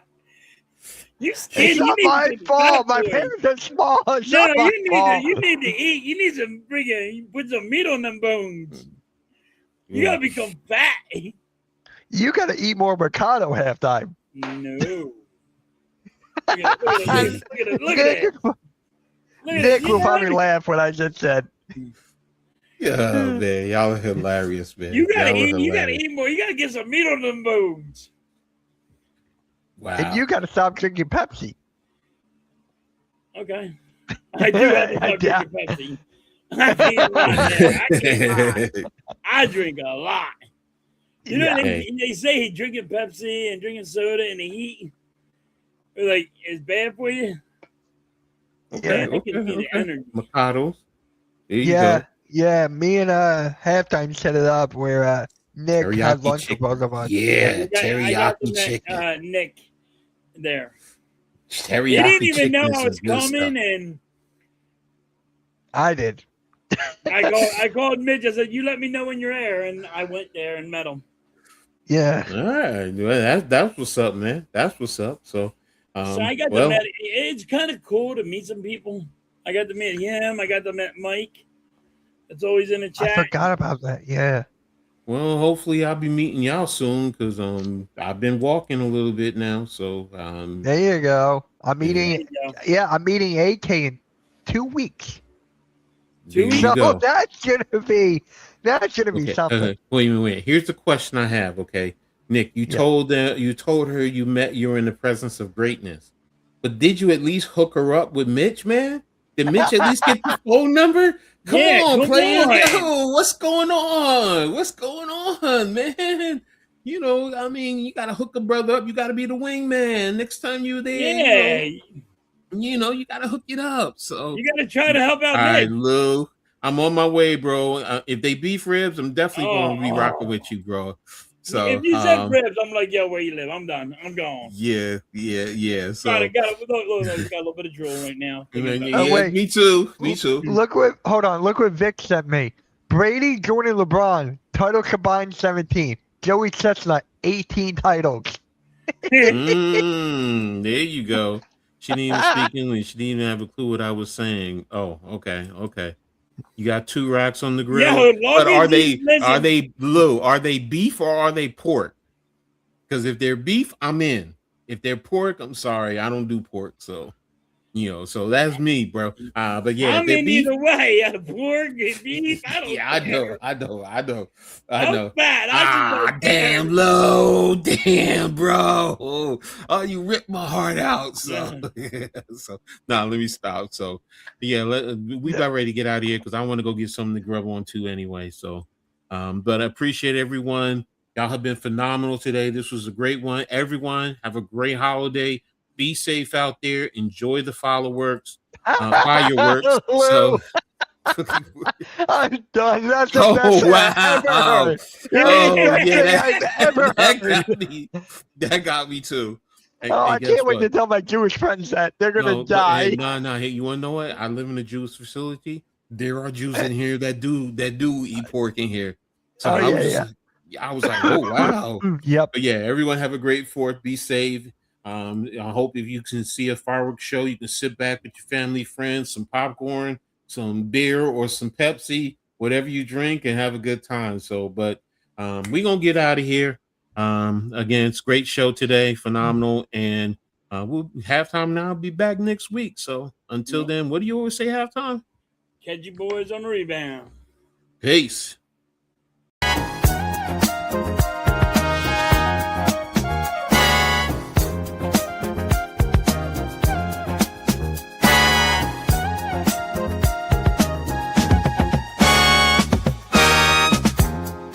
Gather round for the halftime chat. Old friends cracking jokes and talking stats. From life's little games to the greatest plays. Love and the stories from the old glory days. With Phillies heart and coach's cheer, we break it down every moment, dear. Life is a team and we've got the plan. Sports, love, and laughter, that's who we am.